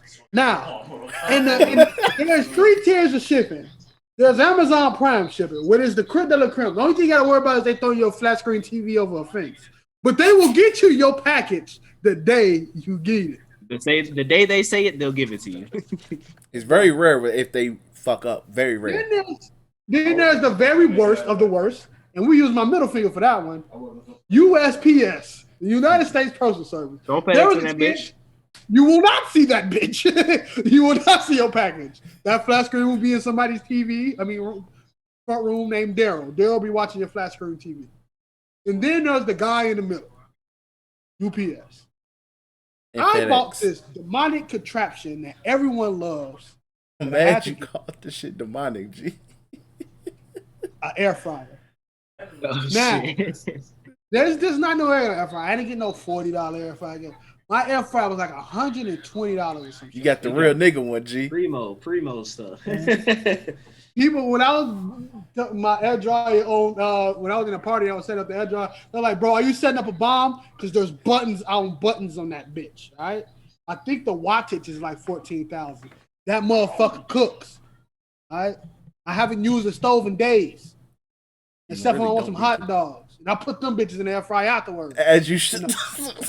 Yeah. You can just throw that shit in the air fryer, nigga. But no, air fryer is amazing. That's my goal. I had some cheese sticks. That was the best cheese sticks I ever had, ever. But air fryer is amazing. I bought this air fryer 2 weeks ago. I got it 2 days ago. The UPS dad kept putting notes on my door saying, "No one's here. I'll bring it back tomorrow." The way our house is set up, there ain't no way somebody's coming to the fucking door because there's a door, then that door, then the door upstairs. It's a fucking apartment. Just leave my shit right there. We have a gate. So fuck you, UPS. I couldn't experience that demonic contraption at all because of that fucking UPS driver who kept leaving my notes. Mind you, I signed at the back saying, "Yes, you can leave it." He put another thing right there and did not leave it. I wanted to hurt this man. He eventually left it. Yeah, if you would have got a third note, I would have been pissed off because I don't like leaving my home. If I had to leave my home to go to the worst place known to man, is a UPS fucking factory. Yeah, fuck that. But you know, all in all, my goat, that fucking air fryer. That bitch is like get it. If you ain't got one, get one. It's amazing. I don't even have to buy grease anymore. You know what I'm saying? I'm about to cook a steak. We saw some $99 steaks at fucking Costco. It's coming. It's in that bitch. Yeah, that's like Wagyu beef. They told me if I put some Wagyu beef up in there, that the Wagyu master gonna come and beat me up. He gonna have to come see me. No, they said the Wagyu warden. They said the Wagyu warden was about to come and hurt me if I make a Wagyu steak. And but guess who doing it? Also bought some chicken. I'm about to do that chicken in the air fryer. Hey man, look, I grilled some chicken to make some chicken tacos, bro, with the air fryer. Came out pristine, my nigga. Air fryer is needed, man. I know why would you pay that much on a fry? Because look, I ain't got to buy grease no more for grease shit. You know what I'm saying? I ain't got to use grease no more for health reasons. You know what I'm saying? Hey, you can cook fucking anything in that. It literally, my shit came with a cookbook. I'm finna show y'all how to make home. Don't put pancake mix in there. I know how to do it though. If you look, if that bitch break, Tyler. I swear to God, I know how to do it. Like, You notice this Tyler saying this, right? He's about to. I know it's Tyler saying this. This is the guy who cooked prison food for his first meal in here. So I know Hey, it's Tyler, go saying. touch your air fryer. It's just go malfunction. Look, I'm gonna have to touch his phone because it's fingerprinted. You know, it's like an iPhone. You gotta put my finger on there. But no. But all in all, that's my goal. And fuck UPS. Fuck everybody that worked there too. You know what I'm saying? Y'all are slaves to the man. Hey, as somebody who used to work at UPS, I attest to that, bro. Fuck UPS. Everything. All right, DC. I know you got a clown. Because that takes niggas to the UPS shit. I got 2 clowns and 2 goats. My first clown goes to, I ain't gonna say no names, but my final critique where everybody had bogus ass drawings, but I didn't say a word. I didn't say a damn thing. I actually gave compliments. You know what I'm saying? I didn't say them, but I typed it in the little Zoom thing. Someone had the nerve to say that my drawing didn't have the correct like shading or shadow. And so usually I'd be like, you know what? I see what you mean. Move it up. I literally asked him like, where? Tell me where do I need a shadow at? He's like, well, if it's in a room, you know what I'm saying? You have a light source. There should be a casting shadow on the back of the wall. And I'm like, have you been in the hospital room? It's ambient light. You know what ambient light is? Can you fucking spell it? Because there's a lot of light in the room. Sometimes it drowns out shadows. Sometimes you don't need a drastic shadow when you already have depressing colors that I'm using. And it's he's like, Hospitals are very depressing. The project I had is depressing as hell. It's about black female mortality in hospitals. Oh yeah. I already like went nuts on it, but he was complaining about some shadow. He didn't say anything about my color, none of that shit. Oh, that's the thing. That's the thing on the Instagram that you posted up, right? Yeah, that drawing. That thing looked dope. That looked dope as hell. I'm gonna send the full finished version, but my teacher said she had nothing to say about it, but I'll leave it at that. And then my other clown is one of my teachers from my history class. Who gave me a 78 because I didn't turn in my final at exactly 11:59. I turned that in at 12:01. She took 50% off my shit. This is a 100 level class. Lucky I had 5 A's and I could just hold that L on that last one. And I'm still graduating, so fuck you. But that's it. My two goats is my professor for my issues of contemporary art class. Her name is Billy. Amazing teacher. You put my faith in the NIU's art education system. You need to be promoted to whatever because you've been amazing. You've taught me actual skills that I didn't have to go look up on YouTube. Literally taught me stuff. Elevated my art. I appreciate you. You put me on another level than I was before I got to that class. My second goat goes to myself. I finally finished college. I got my BS in art. I got my we need. Where's the celebratory? Hold on, damn man. Boy. Hold on. Finally, brother. Finally finished, man. That's all right, man. Listen, you did something that I couldn't do, bro. That's big. That's a big ups, bro. That shit is fucking amazing, G. Can't wait for your graduation. Is next. Oh yeah, the graduation, they wilding.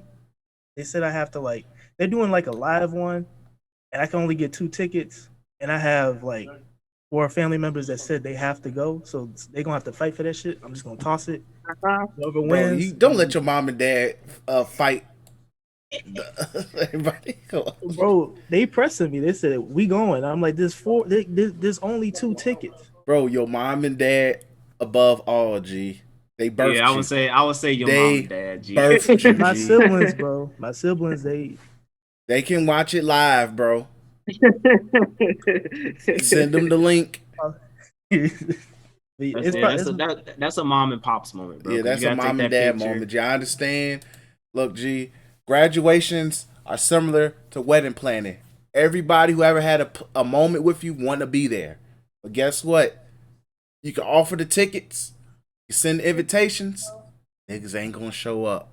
Which is why whenever I do it again, I know what the fuck I'm doing. I ain't, I think I might have some, but my parents probably going out of town, the week I'm graduating, so I'll probably just slide out to the city or whatever afterwards. Hey, what's wrong? When you graduate? Hey, you already know. I graduate June 5th, so. Oh, damn, nigga. Yeah. Shit. That's some time from now. Whenever, let me know. I mean, I'm out of school. I got 2 jobs, though, but I got free time. All right, so. DC on his Jamaican shit. He got 2 jobs. I need the 2 jobs, man. You said what? Man. You got 2 jobs like you're Jamaican. You already know. You see the view up here, bro. The invitation is here if you want it, my dude. Hey, man. I don't do shit up here anyway, so. About to slide through, play some Tokyo Ghoul because that skyline remind me of the. You already know. But I'm free. I just love it. I'll have to turn in another essay for a while. I know my teacher funny. She said, "Oh, you gonna come back for your what is it, masters?" I'm like, "You funny as hell." I'm going to college for a master's degree in art. You nigga, funny for what? As hell. For what? That's like me going back to school to get my master's in broadcasting. For what? The only time I can see you ever wanting to go back to get your master's degree in any field is literally education. Exactly. That's the only thing. But like anything else is like, gee, you can go ahead and enter your field and you straight as naive. Yeah. Or if I'm just outright bored in life, I'll be like, Let me just get my If you master's literally and have brag nothing on to it. do and you don't have to worry about finance, then yes, go back to school to get your master's. I'm not. If Mhm. I have to Fuck sit that. through another lecture again, bro, kill me. I'm not. There's masters when people, there's jobs that, you need a master paying $15.57 an hour. Don't go back there. Exactly. Fuck that, bro. We should try to be a teacher. That's what I'm Hell, saying. You really only need it for a teacher. And trust me, my sister is going through that stuff. She's still in school because she's getting her PhD. She's pursuing her PhD right now. Ooh. And I'm like, she literally graduated with her bachelor's degree, and like a month later, she was like, okay, I'm back in school for my master's. I'm like, nope, better than me. nope. I'm not Hey, stepping man. foot on the NIU campus As you ever in should my not. life again. As you should not. I'm Like you not. said, I'm proud of you. Welcome to the diploma squad, G. College diploma squad. You did it, Hey. G. So I'm happy for you, bro. That's a Thanks, huge man. accomplishment, G. So we happy for you, bro. Appreciate it. Cam, you got anything, or we close out? I got a clown. Both my clown and the goat does the same thing. Adobe Premiere Pro. You get my clown and my goat. You get my clown because, all right, so peep this, right? I'm gonna be quick with this story. So I was having some issues with like the audio syncing when I was editing a video. Now, Adobe Premiere Pro, I would say, is a great fucking tool to use for editing. Top notch shit, and trust me, because I tried to look up some free shit. All that shit was fucking bitch. And that's why I hate editing. If we gotta do any Free major video edits, I get pissed. free editing video software. Don't do it. To me, shell out that money for Adobe Premiere Pro. Your life will be so much more easier. But I was having an audio issue, and the thing I hate about Adobe Premiere Pro is they do a decent enough job of starting you off, but you have to do like deep fucking research in order to figure out why is nothing working the way I want to. Because the thing is, it worked yesterday. Everything was fine yesterday. I log in. I'm doing my editing. Audio sync issues. I'm like, what the fuck is going on? Why is this shit messing up? I literally, and I kid you not, this is how fucking complex the issue was, or how simply complex it was.